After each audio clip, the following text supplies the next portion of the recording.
Hello hi welcome back to our channel. നമ്മുടെ ചാനലിലെ ഏറ്റവും പുതിയൊരു വീഡിയോയിലേക്ക് നിങ്ങൾക്ക് എല്ലാവർക്കും ഒരിക്കൽ കൂടി സ്വാഗതം. ഞാൻ ഉവൈസ് പാണക്കാട്. സോ ഇന്നത്തെ ഒരു വീഡിയോയിൽ നമ്മൾ സംസാരിക്കാൻ പോകുന്നത് അത്ര സ്പെസിഫിക് ആയിട്ടുള്ള ഒരു ടോപ്പിക്കിൻ്റെ പുറത്ത് മാത്രമല്ല, ജനറൽ ആയിട്ടുള്ള കുറച്ചധികം കാര്യങ്ങൾ ഇന്നത്തെ ഈ ഒരു വീഡിയോയിൽ നമ്മൾ ഡിസ്കസ് ചെയ്തു പോകുന്നുണ്ട്.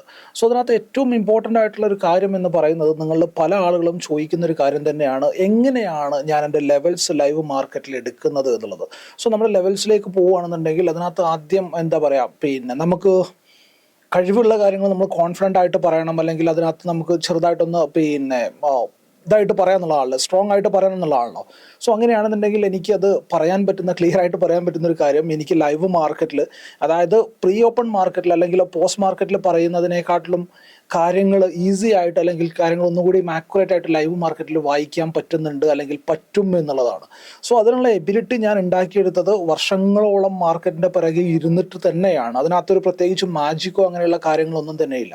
ഇപ്പം നിങ്ങൾ നമ്മുടെ ടെലഗ്രാം ചാനൽ ഫോളോ ചെയ്യുന്ന ഒരാളാണെന്നുണ്ടെങ്കിൽ നിങ്ങൾക്ക് അറിയാൻ പറ്റും, 8 out of 10 ഞാൻ പറയുന്ന കാര്യങ്ങൾ പ്രോപ്പറായിട്ട് മാർക്കറ്റിൽ വർക്ക് ആവുന്നുണ്ട്. അതിപ്പോൾ കഴിഞ്ഞിടക്ക് മാർക്കറ്റിൽ നമ്മുടെ അനാലിസ്റ്റിൻ്റെ വീഡിയോയിൽ താഴെ വന്ന കമൻറ്റ് പോലെ, നിങ്ങൾക്ക് മാർക്കറ്റിനെ അങ്ങോട്ടും ഇങ്ങോട്ടും കൊണ്ടുപോകാൻ പറ്റില്ല എന്ന് പറഞ്ഞത് തമാശയായിട്ട് പറഞ്ഞതാണ്. അപ്പം ഞാൻ മാർക്കറ്റിനെ അങ്ങോട്ടും ഇങ്ങോട്ടും കൊണ്ടുപോകുന്നത് കൊണ്ടല്ല, നമ്മളൊരു കാര്യത്തെക്കുറിച്ച് കാഞ്ചനമാല പറഞ്ഞതുപോലെ, നമ്മൾ എന്തിനെങ്കിലും അത്ര ഭയങ്കരമായിട്ട് ആഗ്രഹിച്ചു കഴിഞ്ഞാൽ അത് കിട്ടും, അല്ലെങ്കിൽ പൗലോ കൊയ്ലോ ആരൊക്കെയോ അങ്ങനെ പറഞ്ഞിട്ടുണ്ട് അല്ലേ. സോ അത് പറഞ്ഞതുപോലെ നമ്മൾ ഒരു കാര്യത്തിനെ കുറിച്ച് അത്രയും ഡീപ്പായിട്ട് ആഗ്രഹിച്ചു കഴിഞ്ഞാൽ, അതിന് വേണ്ടിയിട്ട് എഫേർട്ട് ഇട്ട് കഴിഞ്ഞാൽ അത് നടക്കാത്തതായിട്ട് സംഗതികൾ വളരെ ചുരുക്കം മാത്രമേ ഉണ്ടാവുള്ളൂ എന്നുള്ളതാണ് റിയാലിറ്റി. സോ ഞാൻ എടുത്തുള്ള എഫേർട്ട് എന്ന് പറയുന്നത് എപ്പോഴും ബാങ്ക് നിഫ്റ്റിനെ ഡീകോഡ് ചെയ്യുക എന്നുള്ളൊരു കേസിൽ മാത്രമായിരുന്നു. ഞാൻ പണ്ടും പറഞ്ഞിട്ടുള്ള കാര്യമാണ്, ഞാൻ ട്രേഡിങ് സ്റ്റാർട്ട് ചെയ്യുന്നത് തന്നെ ബാങ്ക് നിഫ്റ്റിയിലേക്ക് മാത്രം ജമ്പ് ചെയ്തിട്ടാണ്. അതിൻ്റെ കാരണമായിട്ട് പറയാൻ വേറൊന്നുമല്ല, അന്ന് യൂട്യൂബ് നോക്കിക്കഴിഞ്ഞാൽ നമുക്ക് കാണാൻ പറ്റുന്നത്, ആളുകൾ പ്രോഫിറ്റ് ഉണ്ടാക്കുന്നത് ബാങ്ക് നിഫ്റ്റിയിൽ ട്രേഡ് ചെയ്തിട്ട് ഇത്ര പ്രോഫിറ്റ് ഉണ്ടാക്കി, ഇത്ര ലക്ഷം രൂപ ഉണ്ടാക്കി എന്നുള്ളത് മാത്രമായിരുന്നു യൂട്യൂബിൽ. അന്ന് മാത്രമല്ല, ഇന്നും അത് തന്നെയാണ് കാണാൻ പറ്റുന്നത്. സോ ആ ഒരു കാശുണ്ടാക്കുക എന്നുള്ള ലക്ഷ്യം മാത്രം വെച്ചിട്ടാണ് ഞാനും ഈ ബാങ്ക് നിഫ്റ്റിയെ തന്നെ ചൂസ് ചെയ്യുന്നത്. ഞാൻ എപ്പോഴും ഉപദേശിക്കുന്ന കാര്യമാണ്, നമ്മൾ സ്റ്റാർട്ട് ചെയ്യുന്നത് സ്റ്റോക്കുകളിൽ നിന്നായിരിക്കണം, പയ്യെ ആയിരിക്കണം നമ്മുടെ വളർച്ച ഉണ്ടാവേണ്ടത്. സ്വിങ്ങിൽ നിന്ന് സ്റ്റാർട്ട് ചെയ്യുക, എഗെയിൻ ഇൻട്രാഡേയിലേക്ക് സ്റ്റോക്കുകളിലേക്ക് വരിക, അതിനുശേഷം മാത്രം ഏറ്റവും ലാസ്റ്റത്തെ പോയിന്റാണ് നമ്മുടെ ഓപ്ഷൻസ് എന്നുള്ളതൊക്കെ. ഞാനടക്കം അല്ലെങ്കിൽ നിങ്ങളടക്കം പല ആളുകളും ചെയ്യുന്നത് തന്നെ ഡയറക്റ്റ്ലി ഓപ്ഷൻസിലേക്ക് ജമ്പ് ചെയ്യുക എന്നുള്ളതാണ്. അവിടുന്ന് നമുക്ക് കിട്ടുന്ന പണികളിൽ നിന്ന് പാഠങ്ങൾ ഉൾക്കൊണ്ടുകൊണ്ടാണ് ഞാൻ ബാങ്ക് നിഫ്റ്റിനെ ഡീകോഡ് ചെയ്യാനായിട്ട് ശ്രമിച്ചത്. ഒരു പരിധി വരെ ഞാൻ ആ കാര്യത്തിൽ സക്സസ്ഫുൾ ആയിട്ടുണ്ട്, ബൈ ഗോഡ്സ് ഗ്രേസ് എന്നുള്ളതാണ് റിയാലിറ്റി. നമ്മളുടെ കഴിവുകളൊന്നും നമ്മളായിട്ട് ഉണ്ടാക്കിയെടുക്കുന്നതല്ല, നമ്മളുടെ വേണ്ടപ്പെട്ടവരുടെ പ്രാർത്ഥനയുണ്ട്, ദൈവത്തിൻ്റെ അപാരമായിട്ടുള്ള അനുഗ്രഹമുണ്ട്. ഇങ്ങനെയൊക്കെ ആകുമ്പോഴാണ് നമുക്ക് ഈ ഒരു കാര്യങ്ങളൊക്കെ വരുന്നത്. സോ അഹങ്കാരം എന്നുള്ള ഒരു ടോണ് വരുമ്പോൾ തന്നെ ഇതും കൂടി എൻ്റെ മനസ്സിലുണ്ട് എന്നൊന്ന് പറഞ്ഞു വെക്കാൻ വേണ്ടിയിട്ടാണ് പറഞ്ഞത്. സോ ആദ്യത്തെ ടോപ്പിക്കായിട്ട് നമ്മൾ ഡിസ്കസ് ചെയ്യാൻ പോകുന്നത്, എങ്ങനെയാണ് ഞാൻ ഈ ഒരു ലൈവ് മാർക്കറ്റിൽ ലെവൽസിനെ ഫൈൻഡ് ഔട്ട് ചെയ്യുന്നത്, പ്ലസ് അതിൻ്റെ കൂട്ടത്തിൽ നിങ്ങളുടേതായിട്ടുള്ള കുറച്ച് കൺസേൺസും കുറച്ച് ജനറൽ ആയിട്ട് ഡൗട്ടുകളും ഒക്കെയാണ് നമ്മൾ ഈ ഒരു വീഡിയോയിൽ ഡിസ്കസ് ചെയ്യാൻ പോകുന്നത്. എന്തായാലും യൂസ്ഫുൾ ആയിട്ടുള്ളൊരു ടോപ്പിക്കും കൊണ്ടല്ലാണ്ട് ഞാൻ നിങ്ങളുടെ മുമ്പിലേക്ക് വരാറില്ല. വീഡിയോ ചെയ്യാൻ വേണ്ടിയിട്ട് എന്തെങ്കിലും വാരി വലിച്ചിട്ടൊരു ടോപ്പിക്കും വെച്ചിട്ട് ഞാൻ ഇവിടെ വന്നിരിക്കാറില്ല എന്നുള്ളത് നിങ്ങൾക്ക് എല്ലാവർക്കും, നമ്മളെ ഫോളോ ചെയ്യുന്ന എല്ലാവർക്കും അറിയാവുന്ന കാര്യമാണ്. സോ അതുകൊണ്ട് തന്നെ ഇന്നത്തെ ഈ ഒരു ടോപ്പിക്കും നിങ്ങൾക്ക് എക്സ്ട്രീംലി യൂസ്ഫുൾ ആയിട്ടുള്ളൊരു ടോപ്പിക്ക് തന്നെ ആയിരിക്കും. സോ നമുക്ക് സമയം കളയാതെ വീഡിയോയിലേക്ക് പോകാം. ബട്ട് വീഡിയോയിലേക്ക് പോകുന്നതിന് മുമ്പ് നിങ്ങൾ ആദ്യമായിട്ടാണ് നമ്മുടെ ചാനൽ കാണുന്നതെങ്കിൽ ചാനൽ മറക്കാതെ ഒന്ന് സബ്സ്ക്രൈബ് ചെയ്യുക. ആൻഡ് ഈ വീഡിയോ യൂസ്ഫുൾ ആയിട്ടുണ്ടെന്നുണ്ടെങ്കിൽ നിങ്ങൾ ട്രേഡ് ചെയ്യുന്ന ഫ്രണ്ട്സിനിടയിലേക്ക്, നിങ്ങളുടെ ട്രേഡിംഗ് ഗ്രൂപ്പുകളിലേക്ക് ഈ ഒരു വീഡിയോനെ എത്തിച്ചു കൊടുക്കാനായിട്ട് ശ്രമിക്കുക. ആൻഡ് നിങ്ങളുടെ അഭിപ്രായങ്ങളും നിർദ്ദേശങ്ങളും താഴെ നിർബന്ധമായിട്ടും നിങ്ങൾ രേഖപ്പെടുത്തുക. അതുപോലെ തന്നെ നിങ്ങൾ തന്നുകൊണ്ടിരിക്കുന്ന ഈ ഒരു സപ്പോർട്ട് എന്നും നമുക്ക് തന്നുകൊണ്ടിരിക്കുക എന്നുള്ളതാണ്. സോ നമുക്ക് സമയം കളയാതെ വീഡിയോയിലേക്ക് പോവാം.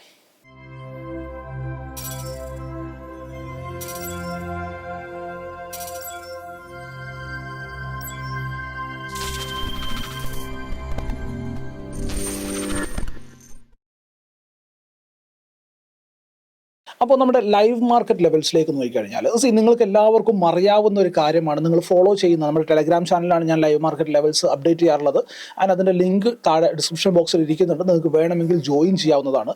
സോ നമ്മുടെ ലെവലിലേക്ക് വന്നു കഴിഞ്ഞാൽ നിങ്ങൾക്ക് എല്ലാവർക്കും അറിയാവുന്ന ഒരു കാര്യം, അല്ലെങ്കിൽ നിങ്ങൾ ശ്രദ്ധിച്ചിട്ടുള്ളൊരു പാറ്റേൺ ഉണ്ടാവും. എപ്പോഴും ഞാൻ ലെവൽസിനെ ഐഡൻറ്റിഫൈ ചെയ്യുന്നത് മാർക്കറ്റ് ഒന്ന് കൂളായതിനു ശേഷമാണ്. ഇനീഷ്യലി ഉള്ള ആ ഒരു മൊമെൻറ്റത്തിൽ ഞാൻ ഒരിക്കലും ലെവൽസിനെ ഐഡൻറ്റിഫൈ ചെയ്യാനായിട്ട് ശ്രമിക്കാറില്ല. അതിന് മുമ്പ് എനിക്ക് ട്രേഡ് ഉണ്ടാവാറുണ്ടോ എന്ന് ചോദിച്ചാൽ ചോദിച്ചാൽ സംടൈംസ് വളരെ ചുരുക്കം സമയങ്ങളിൽ മാത്രമേ അതിന് മുമ്പ് എനിക്ക് ട്രേഡ് ഉണ്ടാവാറുള്ളൂ.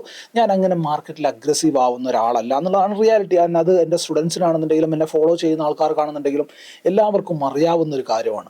ഞാൻ ഈച്ച് ആൻഡ് എവറി മൊമെൻറ്റിനെ ക്യാപ്ചർ ചെയ്യാനായിട്ട് ശ്രമിക്കാറില്ല. ഈച്ച് ആൻഡ് എവറി സിംഗിൾ എവിടെ ഞാനുണ്ട്, അപ്പുറത്ത് ഞാനുണ്ട്, ഇപ്പുറത്ത് ഞാനുണ്ട്, അതിൻ്റെ അപ്പുറത്ത് ഞാനുണ്ട്, ഈ വക അഭ്യാസങ്ങളൊന്നും എനിക്ക് ഉണ്ടാവാറില്ല. ഞാൻ ഫൈൻഡ് ഔട്ട് ചെയ്യാൻ ശ്രമിക്കുന്നത് നല്ല ഒരു ട്രേഡ് കിട്ടുക എന്നുള്ളത് മാത്രമാണ് ഞാൻ എപ്പോഴും ഫൈൻഡ് ഔട്ട് ചെയ്യാൻ ശ്രമിക്കാറ്. അത് കിട്ടിക്കഴിഞ്ഞാൽ ഞാൻ വൈൻഡപ്പ് ചെയ്യുക എന്നുള്ള രീതിയിലാണ് ഞാൻ എൻ്റെ പരിപാടികൾ ചെയ്യാറുള്ളത്. സോ എപ്പോഴും ഞാൻ എൻ്റെ ലെവൽസ് ഐഡൻറ്റിഫൈ ചെയ്യുന്നത് വൺസ് മാർക്കറ്റ് ഒന്ന് കൂളായതിനു ശേഷമാണ്. എന്തുകൊണ്ടാണ് ഇങ്ങനെ ചെയ്യുന്നത്? ഫസ്റ്റ് തിങ്, രാവിലെ ലെറ്റ്സ് അസ്യൂം നിങ്ങളിപ്പോൾ ഒരു വലിയ ക്വാണ്ടിറ്റിയിൽ തലേ ദിവസം മാർക്കറ്റിൽ ബൈയിങ് ഓർ സെല്ലിങ് നടത്തി പോയിട്ടുള്ള ഒരാളാണെന്ന് വെക്കുക. നമ്മളുടെ മാർക്കറ്റ് എൻഡ് ചെയ്തതിന് ശേഷമാണ് ഇൻ്റർനാഷണൽ മാർക്കറ്റുകൾ, ഡൗ ജോൺസ് അടക്കമുള്ള US മാർക്കറ്റ് അടക്കമുള്ള കാര്യങ്ങളാണ് ഞാൻ പറയുന്നത്. അവർ ഓപ്പൺ ചെയ്യുന്നതും ക്ലോസ് ചെയ്യുന്നതും. സോ നമ്മളുടെ ഇൻസ്റ്റിറ്റ്യൂഷണൽ ഇൻവെസ്റ്റേഴ്സ് എല്ലാം തന്നെ പുറത്തുള്ള ആളുകൾ ആയതുകൊണ്ട് തന്നെ അവിടെ ഉണ്ടാവുന്ന ഓവർനൈറ്റ് ചേഞ്ചുകൾ നമ്മളുടെ മാർക്കറ്റിൽ ഭയങ്കരമായിട്ട് റിഫ്ലക്റ്റ് ആവാറുണ്ട്.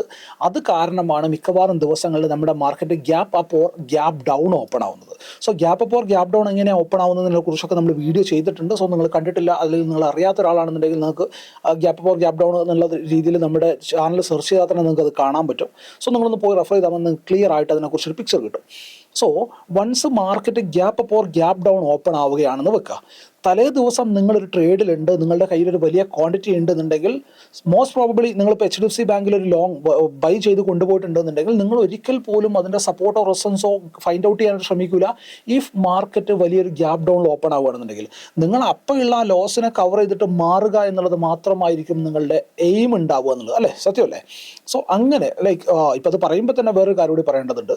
ഇപ്പം നിങ്ങൾ ഗ്യാപ്പ് അപ്പ് ഉണ്ടാവുന്ന സമയത്ത് ലെറ്റ്സ് അസ്യൂം നിങ്ങൾ ഏതെങ്കിലും ഒരു സർട്ടൻ പോയിന്റ് നിന്ന് ഇവിടുന്ന് നിഫ്റ്റിനെ വാങ്ങിച്ചിട്ടുണ്ട്, അല്ലെങ്കിൽ നിഫ്റ്റിയുടെ ഒരു കോൾ ഓപ്ഷൻ വാങ്ങിച്ചിട്ടുണ്ടെന്ന് വെക്കുക. മാർക്കറ്റ് നാളെ ഇവിടെ ഓപ്പൺ ആവുകയാണെന്നുണ്ടെങ്കിൽ നിങ്ങളിപ്പോൾ നിൽക്കുന്നത് പ്രോഫിറ്റിലാണ്. സോ അവിടെ നിങ്ങളൊരു നെഗറ്റീവ് ക്യാൻഡിൽ കണ്ടു കഴിഞ്ഞാൽ നിങ്ങൾ സെല്ല് ചെയ്തും മാറാൻ ചാൻസ് ഉണ്ട്, അല്ലേ? ആൻഡ് ഇതേ സാധനം താഴെയാണ് ഓപ്പൺ ആവുന്നതെന്നുണ്ടെങ്കിൽ, ഒരു 100-150 പോയിന്റ് താഴെയാണ് ഓപ്പൺ ആവുന്നതെന്നുണ്ടെങ്കിലോ അപ്പോഴും നിങ്ങൾ സെല്ല് ചെയ്ത് മാറാൻ സാധ്യതയുണ്ട്. ഓറൽസ് അവിടെ ഉണ്ടാവുന്ന ഫസ്റ്റ് ക്യാൻഡിൽ ഗ്രീൻ ആണെന്നുണ്ടെങ്കിൽ നിങ്ങൾ അതിനെ ഹോൾഡ് ചെയ്ത് പോകാനും ചാൻസ് ഉണ്ട്. So gap up and gap ഡൗണിനെ കുറിച്ച് നമ്മൾ ചെയ്ത വീഡിയോയിൽ നമ്മൾ ഈ കാര്യങ്ങൾ പ്രോപ്പറായിട്ട് ഡിസ്കസ് ചെയ്തിട്ടുണ്ട്. നിങ്ങൾക്ക് ഓർമ്മയുണ്ട് എന്ന് ഞാൻ വിശ്വസിക്കുകയാണ്. ആ വീഡിയോ കണ്ടിട്ടില്ല എന്നുണ്ടെങ്കിൽ നിർബന്ധമായിട്ടും നിങ്ങൾ ആ ഒരു വീഡിയോ കാണുക. ആ ഒരു വീഡിയോ വെച്ചിട്ട് തന്നെ നമ്മൾ പ്രോപ്പറായിട്ടൊരു സ്ട്രാറ്റജിയും കാര്യങ്ങളൊക്കെ, നമ്മളുടെ ബയാസ് എങ്ങനെയായിരിക്കണം എന്നുള്ള കാര്യങ്ങളൊക്കെ നമ്മൾ ഡിസ്കസ് ചെയ്തിട്ടുണ്ട് ആ ഒരു വീഡിയോയിൽ. സോ പറഞ്ഞു വന്ന കേസ്, മാർക്കറ്റ് ഓപ്പൺ ആവുന്ന സമയത്ത് മിക്കവാറും സമയങ്ങളിൽ മാർക്കറ്റിൻ്റെ മൂവ്മെൻറ്റുകൾ ഉണ്ടാവുന്നത് ആളുകളുടെ, അതായത് മാർക്കറ്റ് പാർട്ടിസിപ്പൻസിൻ്റെ തോന്നലിനനുസരിച്ചാണ്, അല്ലെങ്കിൽ അവരുടെ ഇമോഷൻസിനനുസരിച്ചാണ് ഉണ്ടാവാറുള്ളത്. ബട്ട് വൺസ് ഇറ്റ് ഒരു 10 മിനിറ്റ് കഴിഞ്ഞാൽ മാർക്കറ്റ് ഒന്ന് കൂളാവും. അതിനുശേഷം മാർക്കറ്റ് പോകാൻ പോകുന്നത് മാർക്കറ്റിൻ്റെ ഡയറക്ഷനിലേക്കായിരിക്കും, അല്ലെങ്കിൽ മാർക്കറ്റ് മേക്കേഴ്സിൻ്റെ ഡയറക്ഷനിലേക്കായിരിക്കും. സോ ആ ഒരു പോയിന്റിനെയാണ് ഞാൻ എപ്പോഴും ഫൈൻഡ് ഔട്ട് ചെയ്യാൻ ശ്രമിക്കാറ്. എന്നെ സംബന്ധിച്ച് ഇപ്പോൾ ലാസ്റ്റ് ഡേയിൽ നമ്മൾ അപ്ഡേറ്റ് ചെയ്ത ലെവൽസ് ആണെന്നുണ്ടെങ്കിൽ പോലും താഴത്തേക്കുള്ള ലെവൽസ് പറയുന്ന സമയത്ത് അത് ബ്രേക്ക് ആവാൻ കാത്തിരിക്കുന്ന ലെവലാണ്. ഞാൻ പറയുന്ന ലെവൽ താഴെ ബ്രേക്ക് ആവാൻ കാത്തിരിക്കുന്ന ലെവലാണ്. ബട്ട് അവിടെ ഞാനൊരു കാര്യം ആഡ് ചെയ്തിട്ടുണ്ട്. എന്താണ്? അൺലെസ് ആൻഡ് അണ്ടിൽ ഒരു പുൾ ബാക്ക് കിട്ടാതെ ഒരിക്കൽ പോലും ഞാൻ താഴത്തേക്കുള്ള ട്രേഡിലേക്ക് പോവില്ല എന്നുള്ളത്. സോ അത് പറയാനുള്ള കാരണം എന്ന് പറഞ്ഞു കഴിഞ്ഞാൽ, മാർക്കറ്റ് സെല്ലേഴ്സിൻ്റെ കൺട്രോളിലാണ്. In the sense market open ആയിട്ട് നേരെ താഴത്തേക്കാണ് മാർക്കറ്റ് വന്നുകൊണ്ടിരിക്കുന്നത്. സോ ഈ താഴത്തേക്ക് വരുമ്പം ഈ ഒരു പോയിന്റ് ഉള്ളത് കംപ്ലീറ്റ്ലി സെല്ലിംഗ് പ്രഷർ മാത്രമാണ്. ബയേഴ്സ് എനി ടൈം ഇതിനകത്ത് ട്രൈ ചെയ്യാം, ഓറൽസ് ഈ സെല്ല് ചെയ്ത ആളുകൾ ഏതൊരു സമയത്തും ഇവിടെ പ്രോഫിറ്റിനെ ബുക്ക് ചെയ്യാം. അങ്ങനെയാണെന്നുണ്ടെങ്കിൽ മാർക്കറ്റും ചെറുതായിട്ട് മുകളിലേക്ക് പോകും. അങ്ങനെയാണെന്നുണ്ടെങ്കിൽ ലാസ്റ്റ് ബയർ ആക്റ്റീവ് ആയിട്ടുള്ള പോയിന്റ് എനിക്ക് കിട്ടും. ഞാൻ പറയുന്ന കാര്യം മനസ്സിലാവുന്നുണ്ടോ? ലാസ്റ്റ് ബയർ ആക്റ്റീവ് ആവുന്ന ഈ പോയിന്റ് എനിക്ക് കിട്ടിക്കഴിഞ്ഞാൽ എനിക്കറിയാം, ഓക്കെ, ഇന്നത്തെ ദിവസം കറണ്ട് ഡേയിൽ ഇത് മേ ബി സംഭവിക്കുന്നത് എപ്പോഴായിരിക്കാം? 9:35 അല്ലെങ്കിൽ 9:40 ഈ കറണ്ട് ഡേയിൽ തലേ ദിവസം എന്ത് സംഭവിച്ചു എന്നുള്ളതൊക്കെ സെക്കൻഡറി ആണ്. കാരണം തലേ ദിവസം കഴിഞ്ഞ് ഞാൻ ഇന്നത്തെ ദിവസത്തേക്ക് എത്തി. ഈ കറണ്ട് ഡേയിൽ ബയർ ആക്റ്റീവ് ആയിട്ടുള്ള പോയിന്റ് ഇതാണ്. സോ ഇനി മാർക്കറ്റിൽ SL വരണമെന്നുണ്ടെങ്കിൽ, താഴത്തേക്കുള്ള പ്രഷർ ഉണ്ടാവണമെന്നുണ്ടെങ്കിൽ മാർക്കറ്റ് ഈ ലെവലിനെ ബ്രേക്ക് ചെയ്യേണ്ടതുണ്ട്. സോ ഇവിടുന്ന് ഒരു റിവേഴ്സൽ N ടൈപ്പ് പാറ്റേൺ നമുക്ക് കിട്ടാറുണ്ട്. സോ ഈ ഒരു പറഞ്ഞ പോയിന്റ് വെച്ചിട്ട് നിങ്ങളൊരു 10 ചാർട്ട് ഒന്ന് പിറകിലേക്ക് പോയി നോക്കി. അതായത് 10 ദിവസം മുമ്പ് നമ്മൾ, അതായത് ലാസ്റ്റ് 10 days നമ്മൾ ടെലഗ്രാമിൽ തന്നിട്ടുള്ള അപ്ഡേറ്റ് എന്താണെന്ന് നോക്കി, നിങ്ങൾക്ക് ഇതിൻ്റെ ഒരു ഫോർമേഷൻ മനസ്സിലാവും. എന്തുകൊണ്ടാണ് ഞാൻ ആ ഒരു ലെവലിന് എടുത്തിട്ടുള്ളത്? മിക്കവാറും സമയത്ത് ഒരു ബയ്യർ ആക്റ്റീവ് ആയിട്ടുള്ള പോയിന്റ്, അല്ലെങ്കിൽ സെല്ലിംഗ് പ്രഷർ വന്നിട്ടുള്ള പോയിന്റ് ആയിരിക്കും ഇത്. And at the same time ഇപ്പോൾ കഴിഞ്ഞ ദിവസം നോക്കുകയാണെന്നുണ്ടെങ്കിൽ ഞാൻ ക്ലിയർ ആയിട്ട് താഴത്തേക്കുള്ള ലെവൽസ് പറഞ്ഞ് ഉടനെ തന്നെ ഞാൻ പറയുന്നുണ്ട്, ഓക്കെ, താഴത്തേക്ക് മാർക്കറ്റ് പോകുന്നുണ്ട് എന്നുണ്ടെങ്കിൽ പോലും അവിടെ പിയുടെ പ്രൈസ് കൂടുന്നതായിട്ട് നമുക്ക് കാണാൻ പറ്റുന്നില്ല എന്നുള്ളത്. പിയുടെ പ്രൈസ് എന്ന് പറയുമ്പോൾ തന്നെ തുടക്കത്തിലേ എനിക്ക് പറഞ്ഞു വെക്കേണ്ട ഒരു കാര്യമുണ്ട്. ടെക്സ്റ്റ് ബുക്ക് എക്സാമ്പിൾസ് നോക്കുകയാണെന്നുണ്ടെങ്കിൽ നമുക്ക് അതിനകത്ത് 10,000 കാര്യങ്ങൾ കാണാൻ പറ്റും. അത് ലൈക്ക് പ്രീമിയത്തിൻ്റെ പ്രൈസിനകത്ത് അതുണ്ട്, ഇതുണ്ട്, മാങ്ങാത്തൊലിയുണ്ട്, ഗാമയുണ്ട്, തീറ്റയുണ്ട്, DK ഉണ്ട്, കോപ്പുണ്ട്, കുറച്ചക്രമുണ്ട്, ഇങ്ങനെയൊക്കെ കുറേ കാര്യങ്ങൾ പറയാൻ പറ്റും. ബട്ട് ഒരിക്കൽ പോലും ട്രേഡ് ചെയ്യാനിരിക്കുന്ന ഒരാൾ ഇതിൻ്റെ ഡെൽറ്റ എത്രയാണ്, ഇതിൻ്റെ ഗാമ എത്രയാണ്, ഇതിൻ്റെ വേഗം എത്രയാണ്, മറ്റേത് എത്രയാണ്, മറിച്ചത് എത്രയാണ്, അങ്ങോട്ട് പോയാൽ ഇവൻ എത്ര പോവും, ഇതൊന്നും ഒരു trader each and every moment check ചെയ്യാറില്ല. ആൻഡ് ഓപ്ഷൻസിൻ്റെ പ്രൈസ് എന്ന് പറയുന്നത് ഫോർ മീ ഇതല്ലാത്ത ആളുകളുണ്ടാവും, ഇതിനെ റോങ് ആയിട്ട് എടുക്കുന്ന ആളുകളുണ്ടാവും. ബട്ട് എന്നെ സംബന്ധിച്ച് എൻ്റെ എക്സ്പീരിയൻസിൽ നിന്ന് നോക്കുകയാണെന്നുണ്ടെങ്കിൽ ഓപ്ഷൻസിൻ്റെ പ്രൈസിൽ ഏറ്റവും കൂടുതൽ ഇമ്പോർട്ടൻസ് ഉള്ളത് ഹ്യൂമൻ ഇമോഷന് മാത്രമാണ്. ഈ ഹ്യൂമൻ എന്ന് പറയുന്നത് പച്ചക്കറിക്കടയിൽ സാധനം വാങ്ങിക്കാൻ നിൽക്കുന്നതല്ല, ട്രേഡ് എടുക്കാനായിട്ട് മാർക്കറ്റിൽ പഞ്ച് ചെയ്യാൻ നിൽക്കുന്ന ആളുടെ ഇമോഷന് ഈ ഒരു ഓപ്ഷൻസിൻ്റെ പ്രൈസിൽ വലിയ ഇമ്പോർട്ടൻസ് ഉണ്ട് എന്നുള്ളതാണ്. സോ അതുകൊണ്ടാണ് 2 ദിവസം മുമ്പ് പറഞ്ഞ ലെവലിൽ നമ്മൾ താഴത്തേക്ക് ലെവൽ പറഞ്ഞപ്പോൾ തന്നെ പറഞ്ഞിട്ടുള്ളത് താഴത്തേക്ക് അഗ്രസീവ് ആവേണ്ട, കാരണം പിയിലേക്കുള്ള മൊമെൻറ്റം കാണുന്നില്ല, പിയിൽ പ്രൈസ് മൂവ് ആവുന്നില്ല എന്ന് പറയുന്നത്. പിയിൽ പ്രൈസ് മൂവ് ആവുന്നില്ല എന്ന് പറഞ്ഞു കഴിഞ്ഞാൽ അവിടെ പിയിലേക്ക് ഇൻട്രസ്റ്റ് ആയിട്ടുള്ള ആളുകളില്ല. ആസ് പെർ ഡെൽറ്റ നമ്മൾ കാൽക്കുലേറ്റ് ചെയ്യുകയാണെന്നുണ്ടെങ്കിൽ ഞാൻ എന്ന ദിവസം ഞാൻ ഓർക്കുന്നില്ല, അവിടുന്ന് ഒരു 10-50 പോയിന്റ് മാർക്കറ്റ് താഴത്തേക്ക് വന്നു. 25 പോയിന്റ് പിയിൽ പ്രീമിയം കൂടണ്ടേ ആസ് പെർ ഡെൽറ്റ കാൽക്കുലേറ്റ് ചെയ്യുകയാണെന്നുണ്ടെങ്കിൽ, ATM ഡെൽറ്റ കാൽക്കുലേറ്റ് ചെയ്യുകയാണെന്നുണ്ടെങ്കിൽ. കാരണം ATM ഡെൽറ്റ എത്ര ഉണ്ടാവുക, 0.5 ഉണ്ടാവുക. അതവിടെ കാണുന്നില്ല എന്ന് പറഞ്ഞു കഴിഞ്ഞാൽ ആൾക്കാർ ഇൻട്രസ്റ്റഡ് അല്ല എന്നുള്ളതാണ്. ഫസ്റ്റ് പോയിന്റ് ഞാൻ എന്താ പറഞ്ഞത്, പ്രൈസിൽ നമുക്കൊരു സ്ട്രക്ചർ കിട്ടേണ്ടതുണ്ട്, ക്യാൻഡിലിൻ്റെ ബിഹേവിയർ മനസ്സിലാക്കേണ്ടതുണ്ട്. ഞാൻ ആദ്യം നോക്കുന്നത് ക്യാൻഡിലേക്ക് നോക്കുന്നതിന് മുമ്പ് മാർക്കറ്റ് തലേ ദിവസം എന്ത് ബയാസിലാണ് ക്ലോസ് ചെയ്തിട്ടുള്ളത്, തലേ ദിവസം എന്ത് മൂഡിലാണ് മാർക്കറ്റ് ക്ലോസ് ചെയ്തിട്ടുള്ളത്, ഇന്ന് എങ്ങനെയാണ് മാർക്കറ്റ് ഓപ്പൺ ചെയ്യുന്നത്. അത് കഴിഞ്ഞിട്ട് ഞാൻ ഈച്ച് ആൻഡ് എവറി ക്യാൻഡിൽസ് ആണ് ഞാൻ നോക്കുന്നത്. ഓരോ ദിവസവും ഉണ്ടാവുന്ന ക്യാൻഡിൽസ്, ഓരോ 5 മിനിറ്റിലും ഉണ്ടാവുന്ന ക്യാൻഡിൽസ് എങ്ങനെ പ്രിന്റ് ചെയ്യപ്പെടുന്നു എന്നുള്ളതാണ് ഞാൻ നോക്കുന്നത്. ഏത് ഡയറക്ഷനിൽ നിന്നാണ് പ്രഷർ വരുന്നത്, ബൈയിങ്ങിലേക്കാണോ സെല്ലിങ്ങിലേക്കാണോ പ്രഷർ വരുന്നത് എന്നുള്ളതാണ് ഞാൻ ആദ്യം നോക്കുന്നത്. ആൻഡ് അത് കഴിഞ്ഞിട്ടാണ് ഈ പറഞ്ഞതുപോലെ ഓപ്ഷൻസിൻ്റെ ചാർട്ടിലേക്ക് ഞാൻ നോക്കുന്നത്. ഓപ്ഷൻസിൻ്റെ ചാർട്ടിൽ കറസ്പോണ്ടിങ് ആയിട്ടുള്ളൊരു മൂവ്മെൻറ്റുകൾ ഉണ്ടാവുന്നുണ്ടോ, ഉണ്ടെങ്കിൽ എത്രത്തോളം മൂവ് അവിടെ ഉണ്ടാവുന്നുണ്ട്. ആൻഡ് ഓപ്ഷൻസിൻ്റെ ചാർട്ട് തന്നെ നിൽക്കുന്നത് ഒരു ബ്രേക്ക് ഔട്ട് പോയിന്റിൻ്റെ അടുത്താണോ, ഓപ്ഷൻസിൻ്റെ ചാർട്ടിൽ ബ്രേക്ക് ഔട്ട് പോയിന്റ് തൊട്ടടുത്ത് വരുന്നുണ്ടോ, അല്ലെങ്കിൽ തൊട്ട് മുകളിലായിട്ട് റെസിസ്റ്റൻസ് പോയിന്റുകൾ വരുന്നുണ്ടോ. ഇതൊക്കെ ഞാൻ ഈ ഒരു 10-15 മിനിറ്റ് കൊണ്ട് ഞാൻ ഈ കാര്യങ്ങളൊക്കെ വായിച്ചെടുക്കാനായിട്ട് ശ്രമിക്കാറുണ്ട്. എക്സ്പീരിയൻസ് എന്നുള്ളത് ഏറ്റവും ഇമ്പോർട്ടൻ്റ് ആയിട്ടുള്ളൊരു ഘടകം തന്നെയാണ് അവിടെ. ഞാൻ എൻ്റെ എക്സ്പീരിയൻസിൽ നിന്നാണ് എന്ത് പറയുന്നത്, ഈ ലെവൽസിനെ ഫൈൻഡ് ഔട്ട് ചെയ്യുന്നത്. ബട്ട് ഇത്രയും സമയം നിങ്ങൾ കഥ കേട്ടിട്ടുണ്ടെന്നുണ്ടെങ്കിൽ നാളെ മുതൽ ഞാൻ ഈ ഒരു എക്സ്പീരിയൻസിൻ്റെ പുറത്ത് ഇന്ന ലെവല് എന്ന് പറയുമ്പോൾ നിങ്ങൾ ട്രേഡർ ആവാൻ ഹാർഡ് വർക്ക് ചെയ്യുന്ന ഒരാളാണെന്നുണ്ടെങ്കിൽ നിങ്ങൾക്കതിനെ ഡീകോഡ് ചെയ്തെടുക്കാൻ പറ്റും. ഞാൻ പറഞ്ഞതിൻ്റെ പോയിന്റ് നിങ്ങൾക്ക് മനസ്സിലായോ? ഫസ്റ്റ് തിങ് എന്താണ്, ഒരു സെർട്ടൺ ലെവലിൻ്റെ ബ്രേക്ക് ഔട്ട് ഞാൻ പറയുന്നുണ്ടെന്നുണ്ടെങ്കിൽ ആ സെർട്ടൺ ലെവലിൽ പ്രീവിയസ്ലി റെസിസ്റ്റൻസ് ഓർ സപ്പോർട്ട് ഉണ്ടോ എന്ന് നോക്കുക. ലെറ്റ്സ് കഴിഞ്ഞ ദിവസത്തെ മാർക്കറ്റിൽ നമ്മൾ പറഞ്ഞത് 2400 എന്നുള്ള ലെവലാണ്. 2400ൻ്റെ താഴെ മാർക്കറ്റ് വന്നു കഴിഞ്ഞാൽ അവിടുന്ന് താഴത്തേക്കുള്ള മൊമെൻറ്റം ഉണ്ടാവാൻ ചാൻസ് ഉണ്ട് എന്നുള്ളതാണ് പറഞ്ഞത്. അതിൻ്റെ കൂട്ടത്തിൽ ഒരു പുൾ ബാക്ക് കിട്ടിയിട്ടല്ലാണ്ട് ട്രേഡിലേക്ക് കയറില്ല എന്നും പറഞ്ഞു. അത് ക്ലീൻ ആയിട്ട് നമുക്ക് പുൾ ബാക്ക് കിട്ടി, അവിടുന്ന് തന്നെ നമ്മൾ ട്രേഡിലേക്ക് കയറി. ഞാൻ നിഫ്റ്റി അല്ല, ബാങ്ക് നിഫ്റ്റി കട്ട എടുത്തത്. ആൻഡ് എന്തുകൊണ്ട് ആ ഒരു ലെവൽ പറഞ്ഞു, അല്ലെങ്കിൽ ആ ഒരു പോയിന്റ് പറയാനുള്ള കാരണം കണ്ടിന്യൂസ് ആയിട്ട് മാർക്കറ്റ് താഴത്തേക്കായിരുന്നു. ഒരു റിവേഴ്സൽ പോയിന്റ് കിട്ടിയാലേ ബയ്യർ അതിനകത്തൊന്ന് ആക്റ്റീവ് ആവുള്ളൂ. ബയ്യർ അതിനകത്ത് ആക്റ്റീവ് ആയതിനു ശേഷം മാത്രം താഴത്തേക്ക് വന്നാലേ ക്ലീൻ ആയിട്ട് എഗെയിൻ അവരുടെ SL ഹിറ്റ് ആവുന്നത് വഴി എനിക്ക് കിട്ടാനുള്ള ചെറിയൊരു മൊമെൻറ്റം എനിക്ക് കിട്ടുള്ളൂ. ഇത്രയും ലോജിക്ക് നിങ്ങൾക്ക് കഴിഞ്ഞ പോയിന്റ് ഒന്ന് മനസ്സിലാക്കാൻ പറ്റിയില്ലേ? ആൻഡ് ഇങ്ങനെ വൺസ് മാർക്കറ്റ് വന്നു കഴിഞ്ഞാൽ അത് കഴിഞ്ഞിട്ട് പിന്നെ ഞാൻ വാച്ച് ചെയ്യാൻ പോകുന്നത് എന്തൊക്കെയാണ്, ക്യാൻഡിൽ എങ്ങനെയാണ് ഫോം ആവുന്നത്, എങ്ങനെയാണ് ഒരു സർട്ടൻ ലെവലിലേക്ക് മാർക്കറ്റ് ട്രാവൽ ചെയ്യുന്നത്. താഴത്തേക്കാണെന്നുണ്ടെങ്കിൽ ഓഫ് കോഴ്സ് എത്ര സ്പീഡിലാണ് ആ ഒരു മൊമെൻറ്റം പിക്കപ്പ് ചെയ്ത് പോകുന്നത്. അതാണ് അടുത്ത പ്രോഫിറ്റ് ബുക്കിങ്ങിന് വേണ്ടിയിട്ട് ഞാൻ വെച്ചിട്ടുള്ള ക്രൈറ്റീരിയ എന്ന് പറയുന്നത്. എൻ്റെ പ്രോഫിറ്റ് ബുക്കിങ്ങിനല്ല, എൻ്റെ പ്രോഫിറ്റ് ബുക്കിങ്ങിന് എനിക്ക് ഫിക്സ്ഡ് ആയിട്ടുള്ള ക്രൈറ്റീരിയകളുണ്ട്. ഇത്ര സ്റ്റോപ്പ് ലോസ് ഞാൻ എടുക്കും, ഇത്ര ടാർഗറ്റ് ഞാൻ എടുക്കും. ആ ടാർഗറ്റ് കിട്ടിക്കഴിഞ്ഞാൽ ഇനി എന്താ പറയുക, ആര് തന്നെ എന്ത് തന്നെ പറഞ്ഞാൽ പോലും ഞാൻ ആ ഒരു ട്രേഡിൽ ഇരിക്കൂല. എനിക്ക് അതിൽ നിന്ന് കിട്ടുന്നത് മതി. അത് 10 പോയിന്റ് ആണെന്നുണ്ടെങ്കിലും 20 പോയിന്റ് ആണെന്നുണ്ടെങ്കിലും 50 പോയിന്റ് ആണെന്നുണ്ടെങ്കിലും 100 പോയിന്റ് ആണെന്നുണ്ടെങ്കിലും ഞാൻ ഹാപ്പിയാണ്. മനസ്സിലാവുന്നുണ്ടോ? ഞാൻ പറഞ്ഞത് ഈ ഒരു പോയിന്റിൽ ഞാൻ പ്രോഫിറ്റിനെ ബുക്ക് ചെയ്തോളൂ, ബുക്ക് ഔട്ട് ചെയ്ത് മാറിക്കോളൂ എന്ന് ഞാൻ പറയുന്നുണ്ടെന്നുണ്ടെങ്കിൽ അവിടെ ഞാൻ വായിക്കുന്ന കുറച്ച് കാര്യങ്ങളുണ്ട്. ഒന്നാമത്തെ എന്താണ്? ക്യാൻഡലിൻ്റെ സ്ട്രെങ്ത് ആണ്.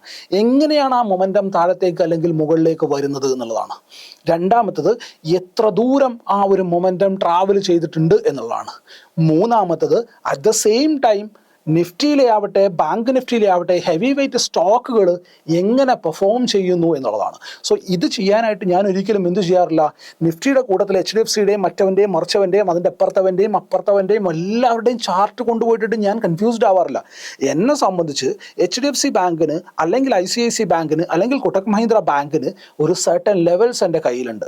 Let's say each and every day നമ്മൾ മാർക്കറ്റ് അനാലിസിസിൽ ഇന്ന ലെവലിൻ്റെ താഴത്തേക്ക് വന്നാൽ ഒരു മൊമെൻറ്റം എന്ന് നമ്മൾ പറയാറുണ്ട് അല്ലേ. സോ ആ ഒരു മൊമെൻറ്റം എന്ന് പറയുന്ന പോയിന്റുകൾ എൻ്റെ മനസ്സിൽ ഓർമ്മയുണ്ടാവും. മനസ്സിലാവുന്നുണ്ടോ? സോ അവിടെ ആരൊക്കെയാണ് പോസിറ്റീവായിട്ട് നിൽക്കുന്നത് അല്ലെങ്കിൽ ആരൊക്കെയാണ് നെഗറ്റീവായിട്ട് നിൽക്കുന്നത് എന്നുള്ളൊരു പോയിന്റ് എൻ്റെ മനസ്സിലുണ്ടാവും. രണ്ടാമത്തെ കാര്യമാണത്. ഒന്നാമത്തെ കാര്യം എന്താണ്? മാർക്കറ്റ്. മൂന്നാമത്തെ കാര്യമാണെന്ന് പറഞ്ഞത് അല്ലേ, മാർക്കറ്റ് എന്ത് സ്പീഡിലാണ് മുകളിലേക്കോ താഴത്തേക്കോ പോകുന്നത് എന്നുള്ളതാണ്. രണ്ടാമത്തെ കാര്യം നമ്മൾ പറഞ്ഞത് എന്താണ്? എത്ര പോയിന്റ് ട്രാവൽ ചെയ്തിട്ടാണോ മാർക്കറ്റ് മൊമെൻറ്റം കാണിക്കുന്നത് എന്നുള്ളതാണ്. മൂന്നാമത്തെ പോയിന്റായിട്ട് പറഞ്ഞത് എന്താണ് ഈ കോമ്പോണൻസ് എന്താണ് ചെയ്യുന്നത് എന്നുള്ളതാണ്. ഇപ്പം നിങ്ങൾ നിഫ്റ്റിയിൽ ട്രേഡ് ചെയ്യുന്ന ഒരാളാണെന്നുണ്ടെങ്കിൽ HDFC ബാങ്കിനെയും മറ്റവനെയും മറിച്ചവനെയും ഒന്നും നോക്കേണ്ട കാര്യമില്ല. നിങ്ങൾക്ക് ജസ്റ്റ് ഒന്ന് കമ്പയർ ചെയ്താൽ മതി. ബാങ്ക് നിഫ്റ്റി എന്ത് ചെയ്യുന്നു? ബാങ്ക് നിഫ്റ്റി ഒരു ഇമ്പോർട്ടൻറ്റ് സപ്പോർട്ടിലാണോ? ബാങ്ക് നിഫ്റ്റി ഒരു ഇമ്പോർട്ടൻറ്റ് റെസിസ്റ്റൻസിലാണോ? ഇപ്പം ഇന്നലെ ഞാൻ ബുക്ക് ചെയ്യാൻ പറയുന്നത് 10:35 ആ ഒരു സമയത്താണ്. 10:35 എന്ന് പറയുന്ന സമയത്ത് ബാങ്ക് നിഫ്റ്റി എവിടെ നിൽക്കുന്നു എന്ന് പോയി നോക്കിയാൽ മതി. 5100 എന്നുള്ള പോയിന്റിലാണ് നിൽക്കുന്നത്.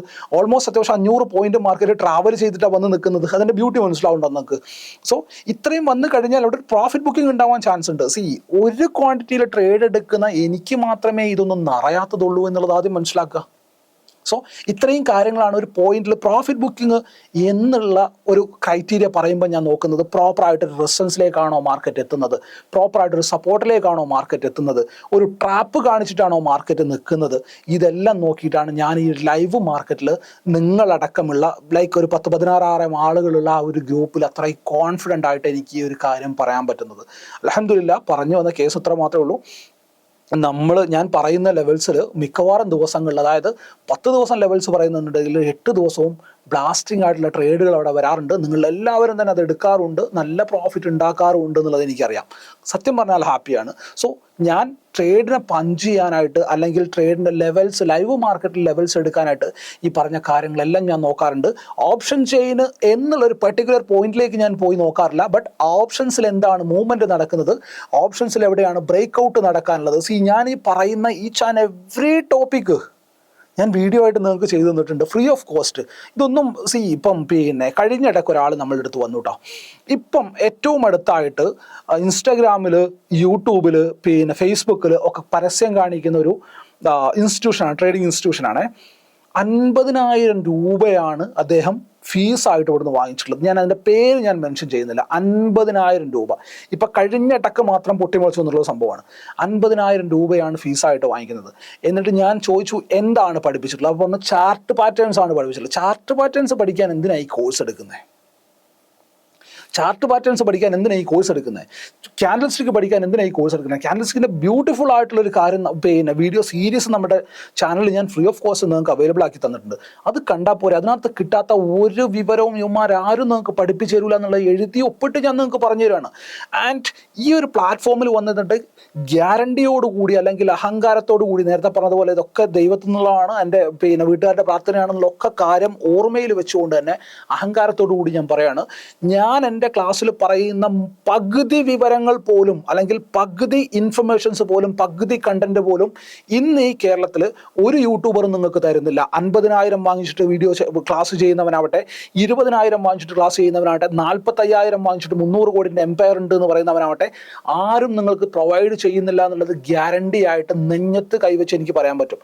എൻ്റെ കോഴ്സിന് ഇവന്മാരുടെയൊക്കെ ക്രൈറ്റീരിയ വെച്ചിട്ട് ഞാൻ പേ ചെയ്യാനായിട്ട് പറയുകയാണെന്നുണ്ടെങ്കിൽ ഏറ്റവും മിനിമം 75,000 റുപ്പീസ് ഞാൻ ചാർജ് ചെയ്യേണ്ട മനുഷ്യനാണ് ഞാൻ. ഗ്യാരണ്ടി ആയിട്ട് ഞാൻ പറയുന്നുണ്ടോ. ഇത് അഹങ്കാരമായിട്ട് തന്നെയാണെന്നുണ്ടെങ്കിൽ അങ്ങനെ തന്നെ നിങ്ങൾക്ക് കണക്കൂട്ടിയെടുക്കാം. കാരണം അത് നമുക്കുള്ള ഒരു കോൺഫിഡൻസ് ആണ്, നമ്മൾ എന്ത് കൊടുക്കുന്നു എന്നുള്ളതിൻ്റെ കോൺഫിഡൻസ് ആണ്. ആൻഡ് മനസ്സിലാവാത്ത ആൾക്കാരുണ്ട്. കാരണം ഞാൻ ഒരിക്കലും ഇത് വായിലേക്ക് ഒഴിച്ചു കൊടുക്കുക എന്നുള്ള രീതിയിലല്ല പറയാറ്. ഞാൻ എൻ്റെ രീതി എന്താണോ ആ ഒരു രീതിയിലാണ് പറഞ്ഞു പോകാറ്. ചിലർ വന്നിട്ട് ക്ലാസ് കഴിഞ്ഞിട്ട് പറയും, ആശാൻ ഇത് മനസ്സിലായില്ല എനിക്ക്. ഞാൻ അവർക്ക് എന്താ പറയാറല്ലോ, ടൈം എടുക്കുക, നിങ്ങൾക്ക് ലൈഫ് ടൈം ഉണ്ട്. ഇതൊന്നും ഒരിക്കലും നിങ്ങളെ ക്ലാസ്സിലേക്ക് വിളിച്ചു വരുത്താനല്ല, നിങ്ങൾ ആരും ക്ലാസ്സിലേക്ക് ജോയിൻ ചെയ്യാൻ വേണ്ട. സ്റ്റോക്ക് മാർക്കറ്റ് പഠിക്കാനാണെന്നുണ്ടെങ്കിൽ സൈക്കോളജി നന്നായാൽ മതി, ആൻഡ് എന്തെങ്കിലും ഒരു സ്ട്രാറ്റജി മതി. വൺസ് നിങ്ങൾ പ്രോഫിറ്റ് ഉണ്ടാക്കി തുടങ്ങിയതിന് ശേഷം മാത്രം ക്ലാസ് കോപ്പ് കുറച്ചൊക്കെ എന്നുള്ള ഭാഗത്തേക്കൊക്കെ പോയാൽ മതി. പ്രോഫിറ്റ് ഉണ്ടാക്കാനാണെന്നുണ്ടെങ്കിൽ ബാസ്റ്റിംഗ് ആയിട്ടുള്ള സ്ട്രാറ്റജീസ് ഫ്രീ ഓഫ് കോസ്റ്റ് നമ്മുടെ യൂട്യൂബ് ചാനലിൽ ഞാൻ തന്നെ പറഞ്ഞു വെച്ചിട്ടുണ്ട്. അതിനകത്ത് മാത്രം പോയാൽ മതി. ആൻഡ് ഇപ്പം എൻ്റെ ക്ലാസ്സിൻ്റെ കാര്യം നമ്മളവിടെ പറഞ്ഞു വെച്ചതുകൊണ്ട് വീണ്ടും പറയാം, ക്ലാസ്സിൻ്റെ പ്രൊമോഷൻ അല്ല, പടച്ചവനാണ്. ക്ലാസ്സിൻ്റെ പ്രൊമോഷനുമായിട്ട് ഇതിന് യാതൊരു ബന്ധവുമില്ല. അങ്ങനെയാണെന്നുണ്ടെങ്കിൽ യൂട്യൂബിൽ പരസ്യം ചെയ്തോ മറ്റേ ഇൻസ്റ്റാഗ്രാമിൽ പിന്നെ വെറുതെ എന്തെങ്കിലും ഒരു കുക്കറി ഷോന്റെ വീഡിയോ കാണാൻ തുടങ്ങുമ്പോഴത്തേനും സ്റ്റോക്ക് മാർക്കറ്റിൽ ഇൻവെസ്റ്റ് ചെയ്യുന്ന ഒരാളാണോ നിങ്ങളെ ഞാൻ ഇങ്ങനെ പഠിപ്പിച്ചു തരാം, നിങ്ങളെ ഞാൻ അങ്ങനെ ആക്കി തരാം, ഞാൻ പണ്ട് അവിടെ ഉണ്ടായിരുന്നു, ഇപ്പം ഞാൻ ഇങ്ങോട്ട് മാറിയിട്ടുണ്ട്, ഈ വക പരസ്യങ്ങളൊക്കെ വെച്ചിട്ട് എനിക്കും വേണേൽ ചെയ്യാം. ഞാനിത് ചെയ്യാത്തതാണ്, പൈസ ഇല്ലാണ്ടല്ല, എനിക്കത് വേണ്ട. അപ്പോൾ പറഞ്ഞു വന്ന കേസിലേക്ക് തിരിച്ചു വരികയാണെന്നുണ്ടെങ്കിൽ, വെൻ ഇറ്റ് കംസ് ടു നമ്മുടെ ക്ലാസ്സിലേക്ക് വരികയാണെന്നുണ്ടെങ്കിൽ, ഞാൻ ആദ്യം മാർക്കറ്റിൻ്റെ ബേസാണ് അവർക്ക് പഠിപ്പിച്ചു കൊടുക്കാൻ പോകുന്നത്. ബേസ് എന്ന് പറഞ്ഞു കഴിഞ്ഞാൽ സ്റ്റോക്ക് മാർക്കറ്റ് ഇന്ന കാരണമാണ്, ഇന്നതാണ്, മറ്റേതാണ്, പണ്ടുണ്ടായി, അന്നുണ്ടായി, ഇന്നുണ്ടായി, അല്ലെങ്കിൽ ഇവിടെ ഇത്ര ഇൻഡിക്കേറ്റർ ഉണ്ട്, ഇൻഡിക്കേറ്റേഴ്സ് ഇങ്ങനെയാണ് എന്നുള്ള കാര്യങ്ങളല്ല. ക്യാൻഡിൽ എന്താണ് ഒരു ക്യാൻഡിൽ നമ്മളോട് പറയുന്നത്? ഡീപ്പ് ഡ്രൈവ് ചെയ്യുന്നത് 2 ദിവസം ക്ലീൻ ആയിട്ട് നമ്മൾ പഠിക്കുന്നത് ക്യാൻഡിലിനെ മാത്രമാണ്. നിങ്ങൾക്ക് എന്താ അറിയാം ക്യാൻഡിലിനെ കുറിച്ച്? ഒരു ക്യാൻഡിൽ എന്ന് പറഞ്ഞാൽ അതിനൊരു ബോഡി ഉണ്ട്, അതിനൊരു വിക്ക് ഉണ്ട്, മറ്റേതുണ്ട്, മറിച്ചുണ്ട്. ബട്ട് ഈ ഒരു ക്യാൻഡിലിനൊരു സ്റ്റോറി ഉണ്ട്. ക്യാൻഡിലിനെ മാത്രം ഡീകോഡ് ചെയ്തിട്ട് 1-2 ദിവസം നമ്മൾ സംസാരിക്കുന്നത്. പാറ്റേൺസ് ഞാൻ സംസാരിക്കാറില്ലേ? ഓഫ് കോഴ്സ് പാറ്റേൺസ് ഞാൻ സംസാരിക്കാറുണ്ട്. കണ്ടിന്യൂഷനിൽ 2 പാറ്റേൺ സംസാരിക്കാറുണ്ട്, റിവേഴ്സിൽ 2 പാറ്റേൺ സംസാരിക്കാറുണ്ട്. That's it. ബട്ട് ഈ പാറ്റേൺസ് ഒക്കെ ബയാസുമായിട്ട് ബന്ധപ്പെട്ടിട്ടാണ് നമ്മുടെ ക്ലാസ്സിൽ നമ്മൾ ഡിസ്കസ് ചെയ്യുന്നത്. അപ്പോൾ ക്ലാസ്സിൻ്റെ പോയിന്റിലേക്ക് നമ്മൾ പോകുന്നില്ല. അപ്പോൾ പറഞ്ഞു വന്ന കേസ്, നിങ്ങളിത് സ്റ്റോക്ക് മാർക്കറ്റിൽ നിങ്ങൾക്ക് ഒരു പ്രോപ്പറായിട്ടൊരു എഡ്ജ് ഉണ്ടാക്കണമെന്നുണ്ടെങ്കിൽ നിങ്ങൾ ഈ 50,000 ഒന്നും കൊണ്ടുപോയി കളയല്ലേ മക്കളെ. നിങ്ങളുടെ ട്രേഡിംഗ് ക്യാപിറ്റലാണ് നിങ്ങൾ ഈ കൊണ്ടുപോയി കളയണേ. 25,000 കൊണ്ടുപോയി കളഞ്ഞിട്ട് പിന്നെ RSI പഠിച്ചു. RSI പഠിക്കാൻ എന്തിനാണ് നിങ്ങൾ 25,000 കൊടുക്കുന്നത്? RSI ഫ്രീ ഓഫ് കോസ്റ്റ് ഞാൻ നിങ്ങൾക്ക് ടെലഗ്രാമിൽ യൂട്യൂബ് ചാനൽ അവൈലബിൾ ആക്കി തന്നിട്ടില്ലേ? അത്രയും ബ്യൂട്ടിഫുൾ ആയിട്ട് RSIനെ പറ്റി പറയുന്ന ഒരു പെയ്ഡ് ക്ലാസ് നിങ്ങൾ എനിക്ക് കാണിച്ചു തരാം. പറ്റൂല. കാരണം ഞാൻ 25,000 കൊടുത്ത് പഠിച്ച RSI ആണ് ഫ്രീ ഓഫ് കോസ്റ്റ്. 25,000 കൊടുത്ത് പഠിച്ച RSI ആണ് ഫ്രീ ഓഫ് കോസ്റ്റ്. ഞാൻ നിങ്ങൾക്ക് പറഞ്ഞു തന്നിട്ടില്ലേ? മനസ്സിലാവുന്നുണ്ടോ? ഞാൻ പഠിക്കുന്ന സമയത്ത് ഈ പറഞ്ഞ ക്ലാസ്സുകളൊക്കെ ഞാൻ എടുത്തിട്ടുണ്ട്. ഓഫ് കോഴ്സ് നമ്മൾ പഠിക്കാനായിട്ടൊരു ക്ലാസ് പിന്നെ കുറച്ച് പൈസ മുടക്കേണ്ടതുണ്ട്, ക്ലാസ്സിൽ അറ്റൻഡ് ചെയ്യേണ്ടതുണ്ട്, ഒക്കെ ചെയ്യേണ്ടതുണ്ട്. ബട്ട് ഇപ്പോഴല്ല അതിൻ്റെ ടൈം എന്ന് പറയുന്നത്. ഞാൻ ആ ഒരു അനുഭവത്തിൽ നിന്ന് ആ ഒരു ട്രാക്കിൽ കയറി വന്ന മനുഷ്യൻ. അതുകൊണ്ടാണ് ഞാൻ പറയുന്നത്, നമ്മൾ മാർക്കറ്റിനെ മനസ്സിലാക്കാനായിട്ട് ശ്രമിക്കുക. ഇപ്പം പിന്നെ ഒരു ലെവൽ പറഞ്ഞിരുന്ന ഒരാളുണ്ടെന്നുണ്ടെങ്കിൽ അയാളുടെ ലെവൽ എന്തുകൊണ്ട് അയാൾ ഐഡൻറ്റിഫൈ ചെയ്തു എന്ന് മനസ്സിലാക്കാനായിട്ട് ശ്രമിക്കുക. ഞാനിത് മുമ്പും പറഞ്ഞിട്ടുള്ള കാര്യമാണ്. ഞാൻ ഓൾമോസ്റ്റ് ഒരുവിധ ആൾക്കാരൊക്കെ വിളിച്ച് ബുദ്ധിമുട്ടിക്കാറുണ്ടായിരുന്നു. എന്തുകൊണ്ട് നിങ്ങൾ ഇങ്ങനെ ഒരു ട്രേഡിന് അവിടെ എടുത്തു, എന്തുകൊണ്ട് നിങ്ങൾ ഒരു വ്യൂ ഇങ്ങനെ ഉണ്ടാക്കിയെന്ന് ചോദിച്ചിട്ട്. വേറെ കേരളത്തിലുള്ള ആൾക്കാരല്ല കേട്ടോ, ടു ബി ഫ്രാങ്ക്. കേരളത്തിലുള്ള ഒരാളെ ഞാൻ ഇതുവരെ വിളിച്ചിട്ടില്ല, കോൺടാക്ട് ചെയ്തിട്ടില്ല. പുറമേയുള്ള ആളുകളെ ഞാൻ വിളിച്ച് കോൺടാക്ട് ചെയ്യാറുണ്ട്. എന്തുകൊണ്ടാണ് ഈ ഒരു ലെവലിൽ നിങ്ങൾ ഫൈൻഡ് ഔട്ട് ചെയ്യാൻ ശ്രമിച്ചത്, എന്താണ് ഇതിൻ്റെ ബാക്കിലുള്ള ലോജിക് എന്താണെന്നൊക്കെ പറഞ്ഞിട്ട്. സോ അപ്പോഴൊന്നും ആരും അവിടെ പറഞ്ഞു തരാൻ സൗകര്യം കാണിച്ചിട്ടുണ്ടാവില്ല. ഇപ്പം ഞാൻ നമ്മുടെ ടെലഗ്രാം ചാനൽ വീഡിയോയിൽ, അതായത് ടെലഗ്രാം ചാനലിൽ നിന്ന് ഇടയ്ക്കിടയ്ക്ക് പറയാണ്, അനാലിസിസ് വീഡിയോയിൽ ഞാൻ എപ്പോഴും പറയുന്ന ഒരു കാര്യമാണ്, നിങ്ങൾ ആരും ആ ഒരു ലോജിക്ക് എന്താണെന്ന് എന്നോട് ചോദിക്കാറില്ല. ചോദിക്കാണ്ട് പണ്ട് നിങ്ങളിപ്പം ബൈക്കൊക്കെ അറിയാമായിരിക്കും, ബൈക്കൊക്കെ വീഡിയോ കാണുന്ന കണ്ടിന്യൂസ് ആയിട്ട് കാലങ്ങളായിട്ട് കണ്ടുകൊണ്ടിരിക്കുന്ന ആൾക്കാർക്ക് ക്ലിയർ ആയിട്ട് അറിയാമല്ലോ. പണ്ട് നമ്മൾ ഈ ലോജിക്ക് എന്താണ് എന്നുള്ളത് പറയുമാറുണ്ടായിരുന്നു. അത് കഴിഞ്ഞ് ഞാൻ ആ പരിപാടി നിർത്തി. കാരണം എന്താണെന്നറിയാമോ? ലോജിക്കൊന്നും ആർക്കും അറിയേണ്ട, ആൾക്കാർക്ക് പൈസ ഉണ്ടാക്കിയാൽ മതി. അൾട്ടിമേറ്റ്ലി സ്റ്റോക്ക് മാർക്കറ്റ് എന്ന് പറയുന്നാൽ തൂമ്പയും കൊണ്ടുവന്നിട്ട് പൈസ വാരിപ്പോകുന്ന ഒരു ഇടമാണ് എന്നുള്ള ഒരു ടോണ് ആളുകൾ ഉണ്ടാക്കി വെച്ചിട്ടുണ്ട്. ടു ബി ഫ്രാങ്ക്, വരുന്നു, യൂട്യൂബ് ചാനൽ തുടങ്ങുന്നു, അതാണ് ഇതാണെന്ന് പറഞ്ഞ ആൾക്കാരെയൊക്കെ ഒന്ന് പൈസ വാങ്ങിക്കുന്നു, എന്നിട്ട് എന്തെങ്കിലുമൊക്കെ ക്ലാസ്സുകൾ കൊടുക്കുന്നു, ആൾക്കാർ കയ്യിലുള്ള കാശ് മൊത്തം കൊണ്ടുപോയി കളയുന്നു. അപ്പോൾ ചോദിക്കും, നിങ്ങളും കാശ് വാങ്ങിച്ചിട്ടല്ലേ ക്ലാസ് ചെയ്യണേ? ഓഫ് കോഴ്സ് ഞാൻ കാശ് വാങ്ങിച്ചിട്ടാണ് ക്ലാസ് ചെയ്യണേ. ബട്ട് എത്രയാണ് വാങ്ങിക്കുന്നത്? നിങ്ങളൊക്കെ ഒരാഴ്ച മാർക്കറ്റിൽ ഉണ്ടാക്കുന്ന ലോസ്, അല്ലെങ്കിൽ 2 ദിവസം മാർക്കറ്റിൽ ഉണ്ടാക്കുന്ന ലോസ് പോലും ഞാൻ എന്താക്കാറില്ല, കോഴ്സിൻ്റെ ഫീസായിട്ട് വാങ്ങിക്കാറില്ല. അതുകൊണ്ടാണ് ഗ്യാരണ്ടി ആയിട്ട് എനിക്ക് ഇവിടെ നിന്ന് പറയാൻ പറ്റുന്നത്. ആൻഡ് അത് മാത്രമല്ല, നിങ്ങൾ ഈ പറയുന്ന ഫീസ് എനിക്ക് തരുന്നുണ്ടെന്നുണ്ടെങ്കിൽ അതിൽ ഈച്ച് ആൻഡ് എവ്രി ഡേ ഞാൻ നിങ്ങൾക്ക് കോംപ്ലിമെൻ്ററി ആയിട്ട് ട്രേഡുകൾ പോലും തരാറുണ്ട്, അല്ലേ? ഈച്ച് ആൻഡ് എവ്രി ഡേ ഞാൻ എടുക്കുന്ന ലെവൽസ് എന്താണ് എന്നുള്ളത് പറയാറുണ്ട് ഞാൻ, അല്ലേ?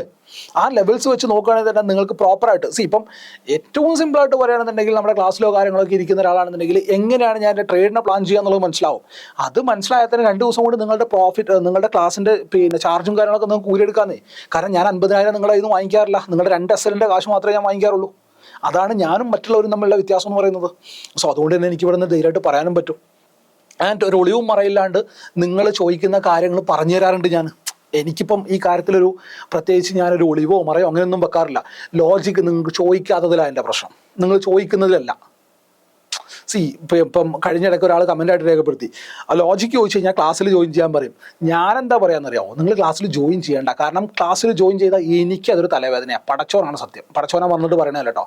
എനിക്കതൊരു തലവേദനയാണ്. കാരണം നിങ്ങൾ ക്ലാസ്സിൽ ജോയിൻ ചെയ്യുമ്പോൾ ഞാൻ നിങ്ങൾക്ക് തരുന്നൊരു കമ്മിറ്റ്മെൻ്റ് ഉണ്ട്. ആ കമ്മിറ്റ്മെൻറ്റ് എന്ന് പറയുന്നത് പ്രോപ്പറായിട്ട് കാര്യങ്ങൾ പറഞ്ഞു തരിക, എൻ്റെ ടൈം നിങ്ങൾക്ക് വേണ്ടിയിട്ട് മാറ്റി വെക്കാൻ വേണ്ടിയിട്ടാണ് നിങ്ങൾ എനിക്ക് പൈസ തരണേ. പക്ഷേ ആ പൈസേനേക്കാളിലും കൂടുതൽ ഞാൻ എൻജോയ് ചെയ്യുന്നത് മാർക്കറ്റിൻ്റെ മുമ്പിലിരിക്കുമ്പോഴാണ്. ഞാനൊരു ലെവൽ പറയുന്നു, മാർക്കറ്റ് ഇവിടുന്ന് റിവേഴ്സ് ആവാൻ സാധ്യതയുണ്ട് എന്ന് പറഞ്ഞു. അവിടുന്ന് മാർക്കറ്റ് റിവേഴ്സായി പോകുമ്പോൾ കിട്ടുന്ന ഒരു പ്ലഷർ ഉണ്ടല്ലോ, ആ പ്ലഷർ എന്ന് പറഞ്ഞാൽ വേറെ ലെവലാണ്. നിങ്ങൾ അറിയേണ്ടത്. നമ്മളൊരു പ്രഡിക്ഷൻ നടത്തുകയാണ്, ഓക്കെ ഈ ഒരു ലെവലിൽ നിന്ന് മാർക്കറ്റ് ബ്രേക്ക് ഔട്ട് വന്നു കഴിഞ്ഞാൽ പ്രോപ്പറായിട്ടൊരു ക്യാൻഡിൽ ക്ലോസ് കിട്ടിക്കഴിഞ്ഞാൽ ഇവിടുന്ന് മാർക്കറ്റ് മുകളിലേക്ക് പോകാൻ ചാൻസ് ഉണ്ട് എന്ന് പറഞ്ഞിട്ട് അതേപോലെ മാർക്കറ്റ് നടക്കുമ്പോൾ നമുക്ക് തോന്നുന്ന ഒരു എനർജി ഉണ്ടല്ലോ, ലൈക്ക് ഗൂസ് ബംസ് ഉണ്ടല്ലോ. എന്തുകൊണ്ടാണെന്നറിയാം? നമ്മളുടെ സ്റ്റഡിയിലേക്ക് മാർക്കറ്റ് വരികയാണ്, നമ്മൾ റൈറ്റ് ആണ് എന്ന് മാർക്കറ്റ് പറയാണ്. അപ്പം നമുക്ക് കിട്ടുന്ന എനർജി ഉണ്ട്. സോ ആ ഒരു എനർജിക്ക് മറ്റേ ക്ലാസ് എടുക്കുമ്പോഴൊന്നും ആ ഒരു സുഖമൊന്നും കിട്ടില്ല. കാരണം ഞാൻ ഈ ഒരു എനർജി ഫീൽ ചെയ്യാനായിട്ട് എന്തൂസിയാസ്റ്റായിട്ട് നിൽക്കുമ്പോഴായിരിക്കും ആശാനെ ഇന്ന ചാർട്ടിൽ എന്താ സംഭവിക്കുക എന്ന് നിങ്ങൾ എന്നോട് ചോദിക്കുക, അല്ലെങ്കിൽ സ്റ്റുഡൻസ് എന്നോട് ചോദിക്കുക. ഞാനത് ഉത്തരം പറയാൻ ബാധ്യസ്ഥനാണ്, കാരണം ഞാൻ അവരെ നിന്ന് കാശ് വാങ്ങിച്ചിട്ടുണ്ട്. സോ അതാണോ, അല്ലെങ്കിൽ എൻ്റെ ട്രേഡിംഗ് ഡെസ്കിൻ്റെ മുമ്പിലിരിക്കുന്നതാണോ എനിക്ക് ഹാപ്പി ആയിട്ടുള്ള പോയിന്റ് എന്ന് പറയുന്നത്? ഓഫ് കോഴ്സ് എൻ്റെ ട്രേഡിംഗ് ഡെസ്കിൻ്റെ മുമ്പിലിരിക്കുന്നതാണ്. ഞാൻ അതുകൊണ്ടാണ് ക്ലാസ്സിലേക്ക് ഒരുപാട് ആളുകളെ ഇൻവൈറ്റ് ചെയ്യാത്തതും, ഈ പരസ്യം ചെയ്തുകൊണ്ട് ക്ലാസ് ചെയ്യാത്തതും. അല്ലെങ്കിൽ each and every week class ചെയ്യുന്ന ആൾക്കാരില്ലേ നമ്മുടെ കേരളത്തിൽ? Each and every week class, ഇന്നും ക്ലാസ്, നാളെയും ക്ലാസ്, മറ്റന്നാളും ക്ലാസ്, അതിൻ്റെ പിറ്റന്നാളും ക്ലാസ്. എൻ്റെ ക്ലാസ് എന്ന് പറഞ്ഞാൽ 40 ദിവസം അല്ലെങ്കിൽ 1.5 മാസത്തിലൊരു ക്ലാസ്സൊക്കെ ഉണ്ടാവാറുള്ളൂ. അതും വെരി ലിമിറ്റഡ് ആയിട്ടുള്ള ആളുകൾ, അതും ക്ലിയർ ആയിട്ട് പഠിക്കണമെന്ന് താല്പര്യമുള്ള ആളുകളെ മാത്രം വെച്ചിട്ട്. ഇപ്പം നമ്മുടെയൊക്കെ ഫ്രണ്ട് ഓഫീസിലൊക്കെ ക്ലീൻ ആയിട്ട് അതിന് ഇൻസ്ട്രക്ഷൻ തന്നെ ഞാൻ കൊടുത്തിട്ടുണ്ട്. ക്ലാസ്സിൻ്റെ കാര്യം പറഞ്ഞിട്ട് ആരെങ്കിലും വിളിക്കുകയാണെന്നുണ്ടെങ്കിൽ പ്രോപ്പറായിട്ട് ചോദിച്ച് മനസ്സിലാക്കിയതിന് ശേഷം മാത്രം ക്ലാസ്സിലേക്ക് ജോയിൻ ചെയ്യിപ്പിച്ചാൽ മതി എന്നുള്ളത്. സോ ക്ലാസ്സിൻ്റെ ഒരു അഡ്വർടൈസ്മെൻറ്റോ കാര്യങ്ങളോ ഒന്നുമല്ല. എഗെയിൻ പറഞ്ഞു വന്ന കേസ് ഇത്രയേ ഉള്ളൂ. ഒന്നാമത്തെ കാര്യം, നമ്മൾ വീഡിയോയുടെ ഇൻട്രോയിൽ തന്നെ പറഞ്ഞു, നമ്മളിന്ന് കുറച്ച് ജനറൽ ആയിട്ടുള്ള കാര്യങ്ങൾ ഡിസ്കസ് ചെയ്യുന്നുള്ളത്. ഒന്നാമത്തെ കാര്യം, നിങ്ങൾ ആദ്യം ചിന്തിക്കേണ്ടത് നിങ്ങൾക്ക് ട്രേഡർ ആവുക എന്നുള്ളതാണ്. ട്രേഡർ ആവാനായിട്ട് നിങ്ങൾക്ക് മാനസികമായിട്ടുള്ള ഇച്ഛാശക്തി മാത്രം മതി. ഇച്ഛാശക്തി എന്നൊക്കെ പറഞ്ഞാൽ ഭയങ്കര കോംപ്ലിക്കേറ്റഡ് മലയാളം വേർഡായോ? അല്ലേ? നമ്മൾ ഈ ഒരു ചളിയൊക്കെ പറയുന്ന ഒരാൾ ഇച്ഛാശക്തി എന്നൊക്കെ പറയുമ്പോൾ ചിലപ്പോൾ നിങ്ങൾക്ക് ചിരി വരും. മാനസികമായിട്ടൊരു തയ്യാറെടുപ്പ് ഉണ്ടാവുക, എനിക്ക് ട്രേഡർ ആവണം എന്നുള്ള ചിന്ത എന്നിലുണ്ടാവുക എന്നുള്ളത് മാത്രമാണ് ഏറ്റവും ഇമ്പോർട്ടൻ്റ് ആയിട്ടുള്ള കാര്യം. നിങ്ങൾ ട്രേഡർ ആവണം എന്ന് നിങ്ങൾ വിചാരിച്ചാൽ മതി. ബാക്കിയുള്ളവരുടെ സപ്പോർട്ടോ കാര്യങ്ങളോ ഒന്നുമില്ലാതെ നിങ്ങൾക്ക് മാർക്കറ്റിനെ ഡീകോഡ് ചെയ്തെടുക്കാൻ പറ്റും. കാരണം അത് ചെയ്തിട്ടുള്ള മനുഷ്യനാണ്. എനിക്ക് ഒരുപാട് തീരെ സപ്പോർട്ട്സോ കാര്യങ്ങളോ കിട്ടിയിട്ടില്ല എന്നുള്ളതല്ല, എനിക്ക് മാർക്കറ്റിൻ്റെ ബേസിക് ആയിട്ടുള്ള കാര്യങ്ങളെല്ലാം തന്നെ കിട്ടിയിട്ടുണ്ട്. പ്ലസ് അത് കഴിഞ്ഞിട്ട് ഞാനിത് പഠിക്കാനായിട്ട് കൺഫ്യൂസ്ഡ് ആയിട്ട് തിരിഞ്ഞും മറിഞ്ഞും പോയിട്ട് കുറേ പൈസ കളഞ്ഞു വീണ്ടും ഞാൻ തുടക്കത്തിലേക്ക് തന്നെ എത്തി. ബട്ട് അതിൻ്റെ ഉള്ളിൽ ഞാൻ ഈ ബേസിക് ആയിട്ടുള്ള കാര്യങ്ങളും അല്ലെങ്കിൽ ഓപ്ഷൻസിൻ്റെ ബേസിക്കും കാര്യങ്ങളൊക്കെ പഠിച്ചിട്ടുള്ളത് ഈ യൂട്യൂബിൽ നിന്ന് തന്നെ കേട്ടോ. ബട്ട് ഞാനൊരു ട്രേഡർ ആയി എന്ന് പറയാൻ പറ്റുന്ന രീതിയിലേക്ക് ഞാൻ അച്ചീവ് ചെയ്തിട്ടുള്ളത് എൻ്റെ മാത്രം എഫേർട്ട് വെച്ചിട്ട് മാത്രമാണ്. സോ ആ ഒരു ചിന്ത നിങ്ങൾക്ക് ഉണ്ടെന്നുണ്ടെങ്കിൽ നിങ്ങൾക്ക് ട്രേഡർ ആവാൻ പറ്റും എന്നുള്ളതാണ്. സിമ്പിളായിട്ട് ഞാൻ പറയുകയാണ്, ഗ്യാരണ്ടി ആയിട്ട് ഞാൻ നിങ്ങളോട് പറയുകയാണ്. രണ്ടാമത്തെ കാര്യം, നിങ്ങളുടെ മിസ്റ്റേക്കുകൾ മനസ്സിലാക്കി മാറാനുള്ള കഴിവുണ്ടാവുക എന്നുള്ളതാണ് രണ്ടാമത്തെ കാര്യം. ആൻഡ് ഈ ക്ലാസ്സും കാര്യങ്ങളും നിങ്ങൾക്ക് വേണം, ഓഫ് കോഴ്സ് നിങ്ങൾക്ക് വേണം. ഇപ്പോൾ കഴിഞ്ഞിടയ്ക്ക് ഒരാൾ വന്നിട്ട് എൻ്റെ അടുത്ത് SMCനെ കുറിച്ച് ചോദിച്ചു. ഞാൻ അവരുടെ അടുത്ത് ചോദിച്ചു, എന്തിനാ SMC? അല്ല, അത് പഠിച്ചിരിക്കാമല്ലോ. ഞാൻ പറഞ്ഞു, നിങ്ങൾ ഇതിനകത്ത് മാർക്കറ്റിൽ നിന്ന് പ്രോഫിറ്റ് ഉണ്ടാക്കുന്നുണ്ടോ? പറഞ്ഞു, ഇല്ല, ഉണ്ടാക്കി തുടങ്ങിയിട്ടുള്ളൂ. ഉണ്ടാക്കി തുടങ്ങുമ്പോൾ നിങ്ങൾക്ക് SMC വേണ്ട, നിങ്ങൾക്ക് ഏതെങ്കിലും ഒരു XYZ സ്ട്രാറ്റജി മതി. ഞാൻ ചോദിച്ചു, ഏതെങ്കിലും സ്ട്രാറ്റജി ഫോളോ ചെയ്യുന്നുണ്ട്? അപ്പോൾ പറഞ്ഞു, നിങ്ങൾ ഗോൾഡിൻ്റെ വെബിനാറിൽ ഇരുന്നിട്ടുണ്ടായിരുന്നു, ഗോൾഡിൽ നിന്ന് സ്ട്രാറ്റജി വർക്ക് ആവുന്നുണ്ട്. അപ്പോൾ ഞാൻ ചോദിച്ചു, അത് എങ്ങനെ വർക്ക് ആവുന്നുണ്ട്? പറഞ്ഞു, ബ്ലാസ്റ്റിംഗ് ആയിട്ട് വർക്ക് ആവുന്നുണ്ട്. ആൻഡ് ഇനി ഇപ്പം ഈ ഒരു ടോപ്പിക്ക് പറഞ്ഞുകൊണ്ട് ഗോൾഡിൻ്റെ വെബിനാറിൽ അറ്റൻഡ് ചെയ്തിട്ട് ആ ഒരു സ്ട്രാറ്റജി ബ്ലാസ്റ്റിംഗ് ആയിട്ട് ട്രേഡ് കിട്ടാത്ത ആരെങ്കിലും ഉണ്ടെന്നുണ്ടെങ്കിൽ താഴെ ഒന്ന് കമൻ്റായിട്ട് രേഖപ്പെടുത്തുക.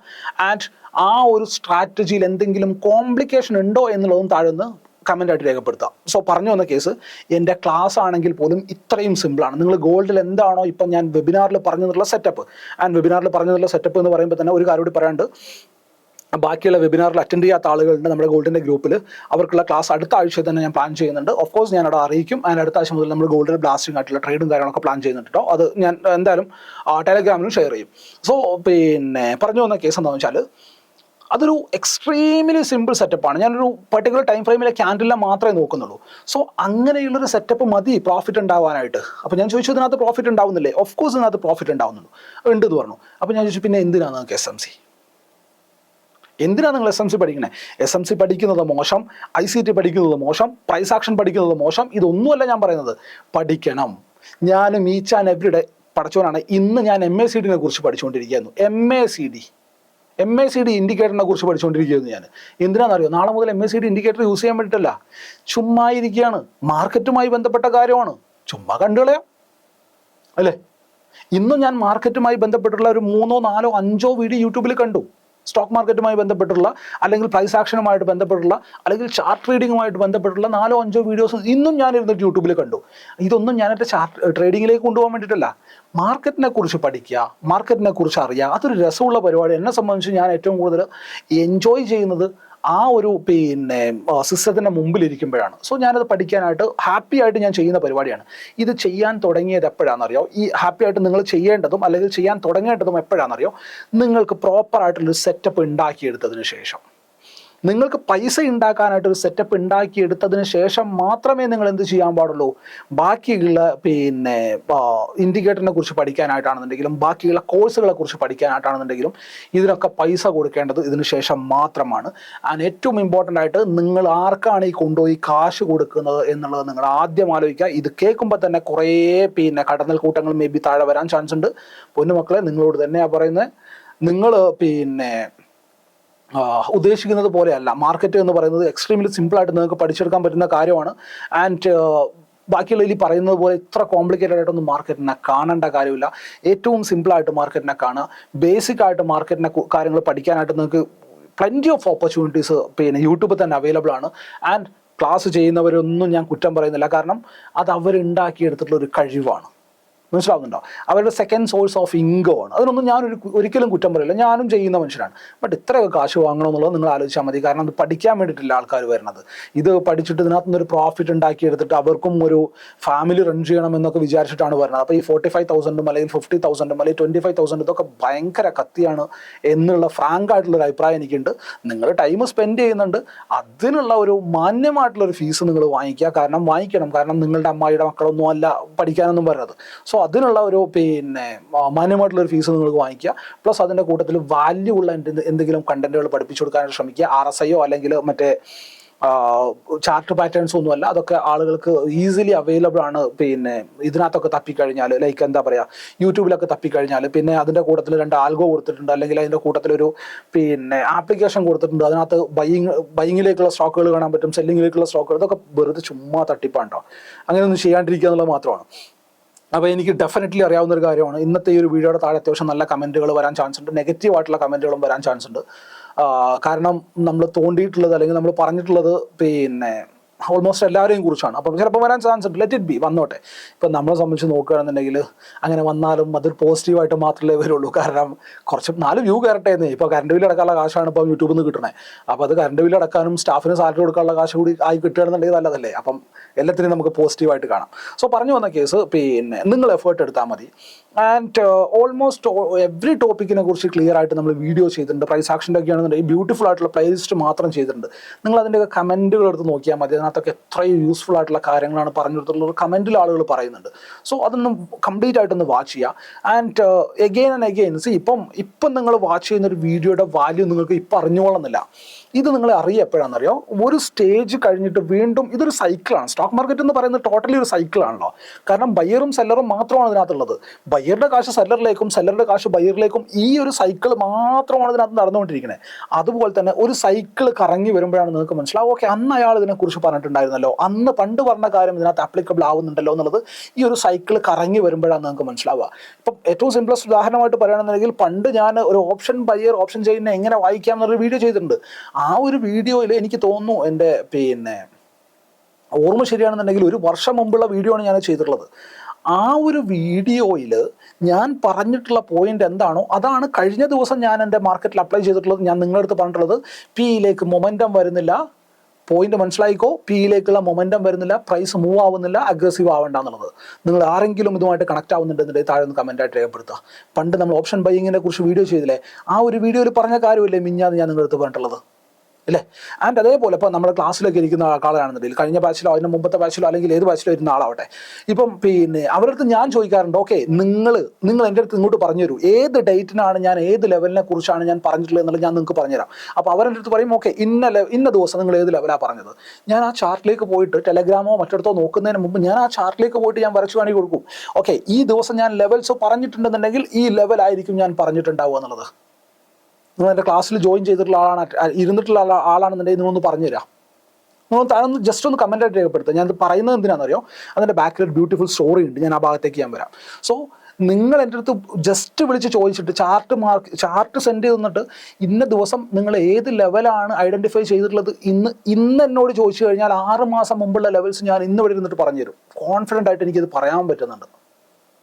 എഗെയിൻ ഞാൻ പറയാം, എനിക്ക് എത്രയും കോൺഫിഡൻ്റ് ആയിട്ട് ഇത് പറയാൻ പറ്റും. 6 മാസം മുമ്പ് ഞാൻ ഏത് പോയിന്റിലാണോ ലെവൽ മാർക്ക് ചെയ്തത് ആ ലെവൽ എനിക്ക് ഇന്ന് ഇവിടെ ഇരുന്നിട്ട് പറയാൻ പറ്റും. എന്തുകൊണ്ടാണെന്നറിയോ, ഞാൻ ചെയ്യുന്നത് ഒരേ ഒരു സംഗതി മാത്രമാണ്. ഞാൻ എൻ്റെ ചാർട്ടിൽ ആ ഒരു സംഗതി മാത്രമേ ചെയ്യാറുള്ളൂ. ബാക്കിയുള്ള ഫാൻസി സ്റ്റഫിലേക്ക് പോകാറില്ല. ബാക്കി each and every day strategy change ആക്കാറില്ല. ഈച്ച് ആൻഡ് എവറി ഡേ പുതിയ സെറ്റപ്പിലേക്ക് പോകാറില്ല. ഈച്ച് ആൻഡ് എവറി ഡേ അപ്പുറത്തേക്കും ഇപ്പുറത്തേക്കും മറിച്ചതും എന്താ പറയുക, കണകുണ കണ്ടു ചെയ്യുമ്പോൾ ഒന്നും ഞാൻ നോക്കാറില്ല. സോ എനിക്ക് ക്ലിയർ ആയിട്ട് അറിയാവുന്ന ഒരു കാര്യമുണ്ട്. ഇപ്പോൾ ഒരു ഡ്രൈവ് ചെയ്യുന്ന ഒരാളോട് ചോദിച്ചാൽ അറിയില്ലേ, ഓക്കെ നിങ്ങളിപ്പം പെട്ടെന്ന് അപ്പം ചോദിക്കേണ്ട കാര്യമൊന്നുമില്ല, അയാൾക്ക് ബൈ ഡിഫോൾട്ട് അയാൾക്ക് അറിയാൻ പറ്റും പെട്ടെന്നൊരു വണ്ടി മുമ്പിൽ വന്നാൽ എന്താ ചെയ്യുക എന്നുള്ളത്, അല്ലേ? അല്ലെങ്കിൽ കണ്ടിന്യൂസ് ആയിട്ട് ഡ്രൈവ് ചെയ്യുന്നിരിക്കുന്നൊരു റോഡിൽ ഏതൊക്കെ പോയിന്റിലാണ് സ്പീഡ് ബ്രേക്ക് ഉള്ളത് അല്ലെങ്കിൽ ഏതൊക്കെ പോയിന്റിലാണ് ഹമ്പ് ഉള്ളത് എന്നുള്ളത് ക്ലിയർ ആയിട്ട് അവർക്ക് അറിയാൻ പറ്റും. അവിടെ എത്തുമ്പോൾ ബൈ ഡിഫോൾട്ട് അവരറിയാണ്ട് തന്നെ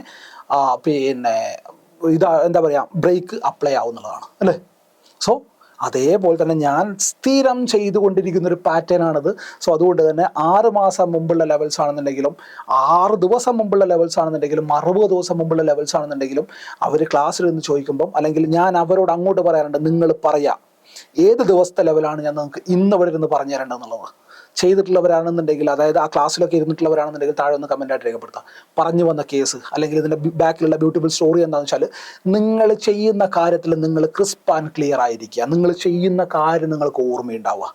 മാർക്കറ്റാണ്, സ്റ്റോക്ക് മാർക്കറ്റിന് എന്ന് പറഞ്ഞാൽ ഏറ്റവും ബ്യൂട്ടിഫുൾ ആയിട്ടുള്ളൊരു എന്താ പറയുക, ഡീകോഡ് ചെയ്ത് പറയുകയാണെന്നുണ്ടെങ്കിൽ നമുക്ക് ഇങ്ങനെ പറയാം, മാർക്കറ്റിൽ കഴിഞ്ഞ കാര്യങ്ങൾ വീണ്ടും വീണ്ടും നടന്നുകൊണ്ടേയിരിക്കും. എപ്പോഴും പറയാറില്ലേ, എല്ലാവരും പറയുന്ന ഒരു കാര്യമല്ലേ, മാർക്കറ്റിൽ കഴിഞ്ഞ കാര്യങ്ങൾ തന്നെയാണ് വീണ്ടും വീണ്ടും നടന്നുകൊണ്ടിരിക്കുന്നത്. ഒരു സപ്പോർട്ട് ഉണ്ടാക്കിയിട്ടുണ്ടെന്നുണ്ടെങ്കിൽ ആ സപ്പോർട്ടിൽ നിന്നാണ് മാർക്കറ്റ് റിവേഴ്സ് ആവുന്നത്. അടുത്ത റെസിസ്റ്റൻസിനാണ് മാർക്കറ്റ് ബ്രേക്ക് ആവുന്നത്. ആ റെസിസ്റ്റൻസ് ആണ് അഗെയിൻ ബിക്കം സപ്പോർട്ടായിട്ട് മാറുന്നത്. 20 EMA ആണെന്നുണ്ടെങ്കിൽ 20 EMA ആണ് മാർക്കറ്റിനെ സപ്പോർട്ടായിട്ട് ആക്ട് ചെയ്യുന്നത്. ആ 20 EMA വന്നിട്ട് ഹാമർ ക്യാൻഡിൽ ഉണ്ടായി കഴിഞ്ഞാൽ അഗെയിൻ മാർക്കറ്റ് മുകളിലേക്കാണ് പോകുന്നത്. ആ 20 EMA ബ്രേക്ക് ചെയ്ത് കഴിഞ്ഞാൽ മാർക്കറ്റിന്റെ ട്രെൻഡ് ചേഞ്ച് ആവുകയാണ്. ആ 20 EMA വീണ്ടും താഴെ നിന്ന് മുകളിലേക്ക് വന്നു കഴിഞ്ഞാൽ അത് അവിടുന്ന് ഷോർട്ട് ചെയ്യാനുള്ള ഒരു ഓപ്പർച്യൂണിറ്റി ആയിട്ട് മാറുകയാണ്. ഇതല്ല 20 EMA സ്റ്റോറി. CPR ആണ് നിങ്ങൾ എടുക്കുന്നുണ്ടെങ്കിൽ CPRന്റെ മുകളിലേക്ക് റെസിസ്റ്റൻസ് 1 ഉണ്ട്, 2 ഉണ്ട്, 3 ഉണ്ട്. 1ന്റെ മുകളിൽ പ്രോപ്പറായിട്ട് സസ്റ്റെയിൻ ചെയ്ത് കഴിഞ്ഞാൽ 2 വരെ നമുക്ക് മൂവ്മെന്റ് കിട്ടും. 2നെ പ്രോപ്പറായിട്ട് സസ്റ്റെയിൻ ചെയ്ത് കഴിഞ്ഞാൽ 3 വരെ നമുക്ക് മൂവ്മെന്റ് കിട്ടും. 3യിൽ നിന്നൊക്കെ പ്രോപ്പറായിട്ട് റിവേഴ്സൽ ക്യാൻഡിൽ കിട്ടിക്കഴിഞ്ഞാൽ നമുക്ക് എന്ത് ചെയ്യാം, താഴെ വരെ ട്രേഡിനെ പ്ലാൻ ചെയ്യാം. വൈഡ് CPR ആണെന്നുണ്ടെങ്കിൽ ഓൾമോസ്റ്റ് ഒരു സൈഡ് വേസ് ഡേ ഉണ്ടാവാൻ ചാൻസ് ഉണ്ട്. നാരോ CPR ആണെന്നുണ്ടെങ്കിൽ ഒരു trending day CPR trending day market ഉണ്ടാവാൻ ചാൻസ് ഉണ്ട്. അതല്ല അസെൻഡിങ് CPR ആണെന്നുണ്ടെങ്കിൽ ട്രെൻഡ് സ്ട്രോങ് ആയിട്ട് അപ്പർ സൈഡിലേക്ക് ഉണ്ടാവാൻ ചാൻസ് ഉണ്ട്. ഡിസെൻഡിങ് CPR ആണെന്നുണ്ടെങ്കിൽ താഴത്തേക്കുള്ള മൂവ്മെന്റുകൾ ഉണ്ടാവാൻ ചാൻസ് ഉണ്ട്. ഇതൊക്കെ തന്നെയല്ലേ പറയുന്നത്, അല്ലേ? ഇതൊക്കെ each and every day applicable ആണ്. ദാറ്റ് സിംപ്ലി മീൻസ് മാർക്കറ്റിന്റെ സിനാരിയോസിനെ വീണ്ടും വീണ്ടും റീക്രിയേറ്റ് ചെയ്തുകൊണ്ടിരിക്കുകയാണ്. അതുകൊണ്ട് തന്നെ നിങ്ങൾ എന്താണോ സിനാരിയോസ് വായിക്കുന്നത് ആ സിനാരിയോ 6 മാസം മുമ്പുള്ളതും നിങ്ങൾക്ക് ഓർമ്മയുണ്ടാവാൻ ബാധ്യസ്ഥനാണ്. If you want to become a trader, നിങ്ങൾക്ക് ഒരു ട്രേഡർ ആവണം എന്നുണ്ടെന്നുണ്ടെങ്കിൽ നിങ്ങൾ ഈ പറഞ്ഞ കാര്യങ്ങൾ ചെയ്യാൻ ബാധ്യസ്ഥരാണ്. ഇല്ലാന്നുണ്ടെങ്കിൽ നിങ്ങളൊരു ട്രേഡർ എന്നുള്ള പോസ്റ്റ് അർഹിക്കുന്നില്ല. നിങ്ങൾക്ക് ട്രേഡ് ചെയ്ത് പഠിക്കുകയാണെന്നോ അല്ലെങ്കിൽ ട്രേഡിങ്ങിൽ ഞാൻ എൻ്റെ ഭാഗ്യം പരീക്ഷിക്കുകയാണെന്നോ എന്നുള്ള രീതിയിലൊക്കെ പറയാം. അതല്ല എന്നുണ്ടെങ്കിൽ നിങ്ങൾ ട്രേഡറാണ് എന്ന് ഇന്നോ നാളെ പോയിട്ട് ഞാൻ ട്രേഡറാണെന്ന് പറയുന്ന കാര്യമല്ല പറയുന്നത്. ലെറ്റ്സ് സേ നിങ്ങളിപ്പോൾ പ്ലാൻ ചെയ്യുന്നത് എനിക്കൊരു 3 മാസം കൊണ്ട് ട്രേഡർ ആവണം എന്നാണ് വിചാരിക്കുന്നത്, അല്ലെങ്കിൽ ഒരു 3 വർഷം കൊണ്ട് എനിക്കൊരു ട്രേഡർ ആവണം എന്ന് വിചാരിച്ച് അതിന് വേണ്ടിയിട്ട് എഫേർട്ട് ഇടുന്ന ഒരാളാണെന്നുണ്ടെങ്കിൽ നിങ്ങൾ ഈ കണ്ട കാര്യങ്ങളൊക്കെ ചെയ്യാൻ ബാധ്യസ്ഥരാണ്. നിങ്ങൾ ഇന്നലെ എടുത്ത ട്രേഡ് എന്താണോ, നിങ്ങൾ മിഞ്ഞാന്നെടുത്ത ട്രേഡ് എന്താണോ, മിഞ്ഞാന്നെടുത്ത ലെവൽ എന്താണോ, ലോജിക്ക് എന്താണോ, ഒരാഴ്ച മുമ്പെടുത്ത ലെവൽ എന്താണോ, ലോജിക്ക് എന്താണോ, ഒരു മാസം മുമ്പെടുത്ത ലെവൽ എന്താണോ, ലോജിക്ക് എന്താണോ, ഇതൊക്കെ നിങ്ങൾ പറയാൻ ബാധ്യസ്ഥരാണ്. നിങ്ങൾക്ക് ഓർമ്മയുണ്ടാവാൻ ബാധ്യസ്ഥരാണ്.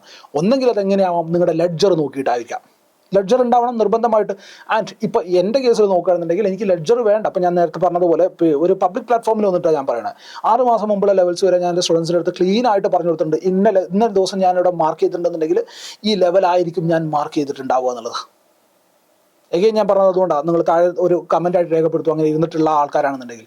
സോ അതേപോലെ നിങ്ങളും ചെയ്യാൻ കഴിവ് ഉള്ള ഒരാളായിരിക്കണം. കഴിവ് എന്ന് പറയുന്നത് എല്ലാ ദിവസവും എല്ലാവർക്കും ഉണ്ടായിക്കൊള്ളണം എന്നുള്ള, ലൈക്ക് എന്താ പറയുക, എല്ലാവർക്കും ഒരുപോലെ ഉണ്ടായിക്കോളും എന്നൊന്നുമില്ല. ബട്ട് ഈ കഴിവുകളൊക്കെ ഞാൻ പണ്ടും പറഞ്ഞിട്ടുള്ള കാര്യമാണ്. നമ്മൾ ആരും അങ്ങനെ ട്രേഡറായിട്ട് ജനിച്ചു വീണിട്ടുള്ള ആൾക്കാരൊന്നുമല്ല. നമ്മൾ നിർബന്ധപൂർവ്വം ട്രേഡർ ആയിട്ടുള്ള ആൾക്കാരാണ്. സോ ട്രേഡിങ് ചെയ്യുമ്പോൾ നമ്മൾ അത്രയും പാഷനേറ്റായിട്ട് അതിനെ പിറകെ ഇരിക്കണം. അങ്ങനെ പാഷനേറ്റായിട്ട് പിറകെ ഇരുന്ന് കഴിഞ്ഞാൽ ഈ കഴിവുകളൊക്കെ നമുക്ക് ഉണ്ടാവുന്നത് നമുക്ക് ഓർമ്മയിലുണ്ടാവും. ഇന്ന ലെവലായിരുന്നു ഞാൻ അന്ന് മാർക്ക് ചെയ്തിട്ടുള്ളത്, ആ ലെവൽ മാർക്ക് ചെയ്യാൻ ഇന്ന ലോജിക്കാണ് ഉണ്ടായിട്ടുള്ളത്, അല്ലെങ്കിൽ പ്രോഫിറ്റ് ബുക്കിങ്ങിനെ കുറിച്ച് ഞാൻ ഇന്ന സ്ഥലത്താണ് പറഞ്ഞിട്ടുള്ളത്, ആ പ്രോഫിറ്റ് ബുക്കിങ്ങിനെ കുറിച്ച് ഞാൻ ആലോചിക്കാൻ ഇന്ന ലോജിക്കാണ് ഉണ്ടായിട്ടുള്ളത്. എന്നെ സംബന്ധിച്ച് നോക്കുകയാണെന്നുണ്ടെങ്കിൽ പ്രോഫിറ്റ് ബുക്കിംഗ് എന്ന് പറയുന്ന സംഗതി വരാൻ ഏറ്റവും കൂടുതൽ ചാൻസ് ഉള്ളത് മാർക്കറ്റ് ഒരു സർട്ടൻ മൂവ്മെന്റ് തന്നതിന് ശേഷം പ്രോഫിറ്റ് ബുക്കിംഗ് ഉണ്ടാവാൻ ചാൻസ് ഉണ്ട്. പ്ലസ് ഒരു ഇത്ര സീരീസ് ഓഫ് ക്യാൻഡിൽസ് ഉണ്ടായതിനു ശേഷം പ്രോഫിറ്റ് ബുക്കിംഗ് ഉണ്ടാവാൻ ചാൻസ് ഉണ്ട്. പ്ലസ് ഒരു ഇമ്പോർട്ടൻറ്റ് സപ്പോർട്ടിലേക്കോ റെസിസ്റ്റൻസിലേക്കോ മാർക്കറ്റ് വന്നു കഴിഞ്ഞാൽ പ്രോഫിറ്റ് ബുക്കിംഗ് ഉണ്ടാവാൻ ചാൻസ് ഉണ്ട്. പ്ലസ് എന്താ പറയുക, കോമ്പോണൻസിൽ ഏതെങ്കിലും ഒരു ഹെവി വെയിറ്റ് ഓപ്പോസിറ്റ് ഡയറക്ഷനിലേക്ക് പോകാൻ തുടങ്ങിക്കഴിഞ്ഞാൽ അവിടെ പ്രോഫിറ്റ് ബുക്കിംഗ് ഉണ്ടാവാൻ ചാൻസ് ഉണ്ട്. സോ ഇങ്ങനെയുള്ള കാര്യങ്ങൾ, പ്ലസ് അതിൻ്റെ കൂട്ടത്തിലൊരു ഇമ്പോർട്ടൻറ്റ് ലെവലിൽ ഒരു ട്രാപ്പ് ഉണ്ടായി കഴിഞ്ഞാൽ റിവേഴ്സൽ ആവാൻ ചാൻസ് ഉണ്ട്. സോ ഇങ്ങനെയുള്ള കാര്യങ്ങൾ, ഒരു 4-5 റൂൾസ് എനിക്ക് ക്ലിയർ ആയിട്ടുണ്ട്. സോ ഞാൻ കാടും പടലയും എല്ലാം തല്ലാൻ പോകാറില്ല. എനിക്ക് ഇത്രമാത്രം ക്രിസ്പ് ആൻഡ് ക്ലിയർ ആയിട്ടുള്ള കുറച്ച് കാര്യങ്ങളുണ്ട്. അത്രമാത്രം ഉണ്ടായാൽ മതി മാർക്കറ്റിൽ. ഇതിന് നിങ്ങൾ ആർക്കും കാശ് കൊടുക്കേണ്ട പഠിക്കാനായിട്ട്. നിങ്ങൾ ചെയ്യുന്ന കാര്യം നിങ്ങൾക്ക് ഓർമ്മയുണ്ടായാൽ മതി. നിങ്ങൾ നാളെ മാർക്കറ്റിൽ എന്താ ചെയ്യാൻ പോകുന്നത് എന്നുള്ള കാര്യത്തിൽ നിങ്ങൾക്ക് ക്ലാരിറ്റി ഉണ്ടായാൽ മതി. ഇപ്പം നമ്മുടെ അഗെയിൻ ഞാൻ ക്ലാസിൻ്റെ കാര്യം പറയുന്നുണ്ടാവുമോ, അവരിവിടെ വന്നിരിക്കുന്ന ആൾക്കാരാണ് കേട്ടോ. അഗെയിൻ പറയുന്നത് ഒരു പ്രൊമോഷൻ എന്നുള്ള രീതിയിലൊന്നുമല്ല, അവരിവിടെ വന്നിരിക്കുന്ന ആൾക്കാരാണ്. അപ്പോൾ അവർക്കറിയാൻ പറ്റും ഞാൻ എങ്ങനെയാണ് ഓരോ ദിവസവും ഓഫീസിലേക്ക് വരുന്നത് എന്നുള്ളത്. ഞാൻ എക്സ്ട്രീംലി സിമ്പിളായിട്ട് ചിലപ്പോൾ ഒരു ബർമൂഡ് എടുത്തിട്ട് അല്ലെങ്കിൽ കള്ളിമുണ്ട് എടുത്തിട്ട് കയ്യും വീശിയാണ് വരണേ. ഞാൻ ലാപ്ടോപ്പ് വീട്ടിലേക്ക് കൊണ്ടുപോകാറില്ല. മാർക്കറ്റിൻ്റെ ബന്ധം ഞാൻ ഇവിടെ വെച്ച് തീർക്കുകയാണ് ഇപ്പം ചെയ്യാറ്. പണ്ടാണെന്നുണ്ടെങ്കിൽ കണ്ടിന്യൂസ് ആയിട്ട് ഞാൻ മാർക്കറ്റിൻ്റെ മുമ്പിൽ ഇരിക്കാറുണ്ട്. ആൻഡ് മാർക്കറ്റ് ഞാൻ വൺസ് 3:30 കഴിഞ്ഞ് കഴിഞ്ഞാൽ മാർക്കറ്റുമായിട്ട് വലിയ ബന്ധം ഒന്നും എനിക്കില്ല. ഞാൻ അത്ര ഡീപ്പായിട്ട് ഫോറക്സിലോ മറിച്ചിടത്തോ ഒന്നും പോയിട്ട് ട്രേഡ് ചെയ്യാറില്ല. ഞാൻ വന്നിരുന്നതിന് ശേഷം ഒന്ന് കാമായതിനു ശേഷം മാർക്കറ്റ് ഒന്ന് കൂളായതിനു ശേഷം മാത്രമാണ് മാർക്കറ്റിനെ ഡീകോഡ് ചെയ്യാൻ ശ്രമിക്കാറ്. ആ ഒരു പരിപാടി ലൈക്ക് ഇപ്പം പറഞ്ഞു വന്ന കേസ് എന്താണെന്ന് വെച്ചാൽ, ഇപ്പം നമ്മൾ ഏതോ ഒരു ഡയറക്ഷനിൽ കിളി പോയ പോലെ തോന്നി എനിക്ക്. സോ പറഞ്ഞു വന്ന കേസ് ഇത്രേ ഉള്ളൂ. സോ നമുക്ക് എക്സ്ട്രീംലി സിമ്പിളായിട്ട് നമുക്ക് അറിയാവുന്ന ഒരു കാര്യമുണ്ട്. ഞാൻ ഇന്നലെ എന്താ ചെയ്തിട്ടുള്ളത്, മിനിഞ്ഞാന്ന് എന്താ ചെയ്തിട്ടുള്ളത്, അതിൻ്റെ തലേ ദിവസം എന്താ ചെയ്തിട്ടുള്ളത്, ഈ കാര്യങ്ങളെല്ലാം തന്നെയാണ് ഞാൻ നാളെയും ചെയ്യാൻ പോകുന്നത് എന്നുള്ളൊരു ക്ലാരിറ്റി എൻ്റെ കയ്യിലുണ്ട്. സോ ഈ ക്ലാരിറ്റി ഇവിടെ ഉള്ളത് കൊണ്ട് തന്നെ എനിക്ക് എന്ത് ചെയ്യേണ്ട കാര്യമില്ല. എല്ലാ ദിവസവും ലാപ്ടോപ്പിനെ വീട്ടിൽ കൊണ്ടുപോയിട്ട് നാളത്തേക്ക് എൻ്റെ ട്രേഡ് പ്ലാൻ ഉണ്ടാക്കേണ്ട കാര്യമൊന്നുമില്ല. ഞാൻ അങ്ങനെ ഒരു ട്രേഡ് പ്ലാനോ കാര്യങ്ങളൊന്നും ഉണ്ടാക്കാറില്ല. ഇന്ന് മാർക്കറ്റ് അനാലിസിസ് ചെയ്യുന്നത് നാളെ ഇന്ന ലെവലിൽ മാർക്കറ്റ് ഓപ്പൺ ആവുകയാണെന്നുണ്ടെങ്കിൽ മോർ ഓർ ലെസ് എൻ്റെ വ്യൂ ഇങ്ങനെ ആയിരിക്കുമെന്ന് മാത്രം പ്ലാൻ ചെയ്യാനാണ്. ബട്ട് നാളെ മാർക്കറ്റ് ഓപ്പൺ ചെയ്യുന്നത് എൻ്റെ എഗെയിൻസ്റ്റ് ആയിട്ടാണ്, അല്ലെങ്കിൽ ഞാൻ എൻ്റെ വ്യൂ എന്തായിരുന്നു അതിന് എഗെയിൻസ്റ്റ് ആയിട്ടാണെന്നുണ്ടെങ്കിൽ ഞാൻ സ്റ്റിൽ ലൈവ് മാർക്കറ്റിൽ ആ ഒരു വ്യൂ ഉണ്ടാക്കിയെടുക്കും. ആ ലൈവ് മാർക്കറ്റിൽ വ്യൂ ഉണ്ടാക്കുന്നതാണ് ഞാൻ ഇന്നത്തെ വീഡിയോയുടെ ഇൻട്രോയിൽ ഞാൻ പറഞ്ഞിട്ടുള്ളത്. സോ പറഞ്ഞു വന്ന കേസ് ഇത്ര മാത്രമേ ഉള്ളൂ. നിങ്ങൾ ട്രേഡർ ആവണം എന്ന് വിചാരിക്കുന്നുണ്ടെന്നുണ്ടെങ്കിൽ, നിങ്ങൾക്കൊരു ട്രേഡർ ആവണം എന്നുണ്ടെന്നുണ്ടെങ്കിൽ എന്നെക്കൊണ്ട് കഴിയാവുന്ന ഒരു ഹെൽപ്പ് എന്താണോ അത് ഞാൻ നിങ്ങൾക്ക് ചെയ്തു തരും. എഗെയിൻ പണ്ട് പറഞ്ഞിട്ടുള്ള പോയിന്റ് തന്നെ വീണ്ടും ഞാൻ പറയാണ്, നിങ്ങൾ 90 അല്ലെങ്കിൽ 95% എഫേർട്ട് എടുക്കാൻ റെഡിയാണെന്നുണ്ടെങ്കിൽ അതിൻ്റെ മുകളിലേക്ക് വെക്കേണ്ടത് 5 അല്ല 15% ആണെന്നുണ്ടെങ്കിലും ഫ്രീ ഓഫ് കോസ്റ്റ് ഞാനത് ചെയ്തു തരാൻ റെഡിയാണ്. നിങ്ങൾക്ക് വേണ്ടിയിട്ട് എന്ത് ഹെൽപ്പും ഞാൻ ചെയ്തു തരാൻ റെഡിയാണ്. ബട്ട് അതല്ലാതെ ഞാൻ എഫേർട്ട് എടുത്തതുകൊണ്ട് നിങ്ങൾ ട്രേഡർ ആവുക എന്നുള്ളൊരു അപ്രോച്ച് ആണെന്നുണ്ടെങ്കിൽ, ടു ബി ഫ്രാങ്ക്, ഞാനത് ചെയ്യൂല. എനിക്കതല്ലാതെ ഒരുപാട് പണികൾ വേറെയുണ്ട്. ആൻഡ് എനിക്ക് തോന്നുന്നു എനിക്ക് ഡാം ഷുവറാണ് അത്യാവശ്യം നല്ലൊരു മടിയനാണ് ഞാൻ. വെറുതെ ഇരിക്കാനും ഭയങ്കരമായിട്ട് ഇഷ്ടപ്പെടുന്നൊരു മനുഷ്യനാണ് ഞാൻ. ചാർട്ടൊക്കെ കണ്ടാണ്ട് ചുമ്മാ നോക്കിയിരിക്കാനും ഭയങ്കര ഇഷ്ടമുള്ള മനുഷ്യനാണ് ഞാൻ. അപ്പം നിങ്ങൾ എഫേർട്ട് എടുക്കാണ്ട് എൻ്റെ ഭാഗത്തുനിന്ന് ഒരു എഫേർട്ടൊന്നും ഉണ്ടാവില്ല. അപ്പോൾ പറഞ്ഞു വന്ന കേസ് ഇത്രയേ ഉള്ളൂ. നമ്മൾ ചുരുക്കാൻ പോവാണ്. ഒരുപാടായി ടോപ്പിക്ക്, കുറേ കാര്യങ്ങൾ നമ്മൾ ഇതിനകത്ത് പറഞ്ഞിട്ടുണ്ട്. ആവശ്യമില്ലാണ്ട് ക്യാഷ് ഒന്നും സ്പെൻഡ് ചെയ്യേണ്ട. നിങ്ങൾക്ക് പഠിക്കാനുള്ള ഒരുപാട് കാര്യങ്ങൾ നമ്മൾ ടെലഗ്രാം യൂട്യൂബിൽ തന്നെ നമ്മൾ വീഡിയോ ആയിട്ട് ചെയ്തിട്ടുണ്ട്. ആൻഡ് ഇനി നിങ്ങൾക്ക് എന്തിനെക്കുറിച്ചാണോ പറയേണ്ടത്, എന്ത് ടോപ്പിക്കിനെ കുറിച്ചാണോ ഡിസ്കസ് ചെയ്യേണ്ടത്, നിങ്ങൾ പറഞ്ഞാൽ മതി. നമുക്കതിനെക്കുറിച്ച് ഡീറ്റെയിൽ ആയിട്ട് ഡിസ്കസ് ചെയ്യാം. ഫ്രീ ഓഫ് കോസ്റ്റ് തന്നെ ഞാൻ വീഡിയോ ചെയ്തു തരാം. ആൻഡ് അഗെയിൻ കുരു പൊട്ടിക്കുക ചൊറിയുക എന്നുള്ളതൊക്കെയാണെന്നുണ്ടെങ്കിൽ നിങ്ങൾ അവിടെ കന്ന് ചൊറിയത്തേ ഉള്ളൂ. ആരും ഇത് മൈൻഡാക്കാൻ പോകുന്നില്ല. നിങ്ങൾ ആദ്യമായിട്ടാണ് നമ്മുടെ ചാനൽ കാണുന്നതെങ്കിൽ ചാനൽ മറക്കാതെ ഒന്ന് സബ്സ്ക്രൈബ് ചെയ്യുക. ആൻഡ് ഈ വീഡിയോ യൂസ്ഫുൾ ആയിട്ടുണ്ടെന്നുണ്ടെങ്കിൽ നിങ്ങൾ ട്രേഡ് ചെയ്യുന്ന ഫ്രണ്ട്സിനിടയിലേക്ക്, നിങ്ങളുടെ ട്രേഡിംഗ് ഗ്രൂപ്പുകളിലേക്ക് ഈ ഒരു വീഡിയോനെ എത്തിച്ചു കൊടുക്കാനായിട്ട് ശ്രമിക്കുക. ആൻഡ് നിങ്ങളുടെ അഭിപ്രായങ്ങളും നിർദ്ദേശങ്ങളും താഴെ നിർബന്ധമായിട്ടും നിങ്ങൾ രേഖപ്പെടുത്തുക. ആൻഡ് അതുപോലെ തന്നെ നിങ്ങൾ തന്നുകൊണ്ടിരിക്കുന്ന ഈ ഒരു സപ്പോർട്ട് എന്നും നമുക്ക് തന്നുകൊണ്ടിരിക്കുക എന്നുള്ളതാണ്.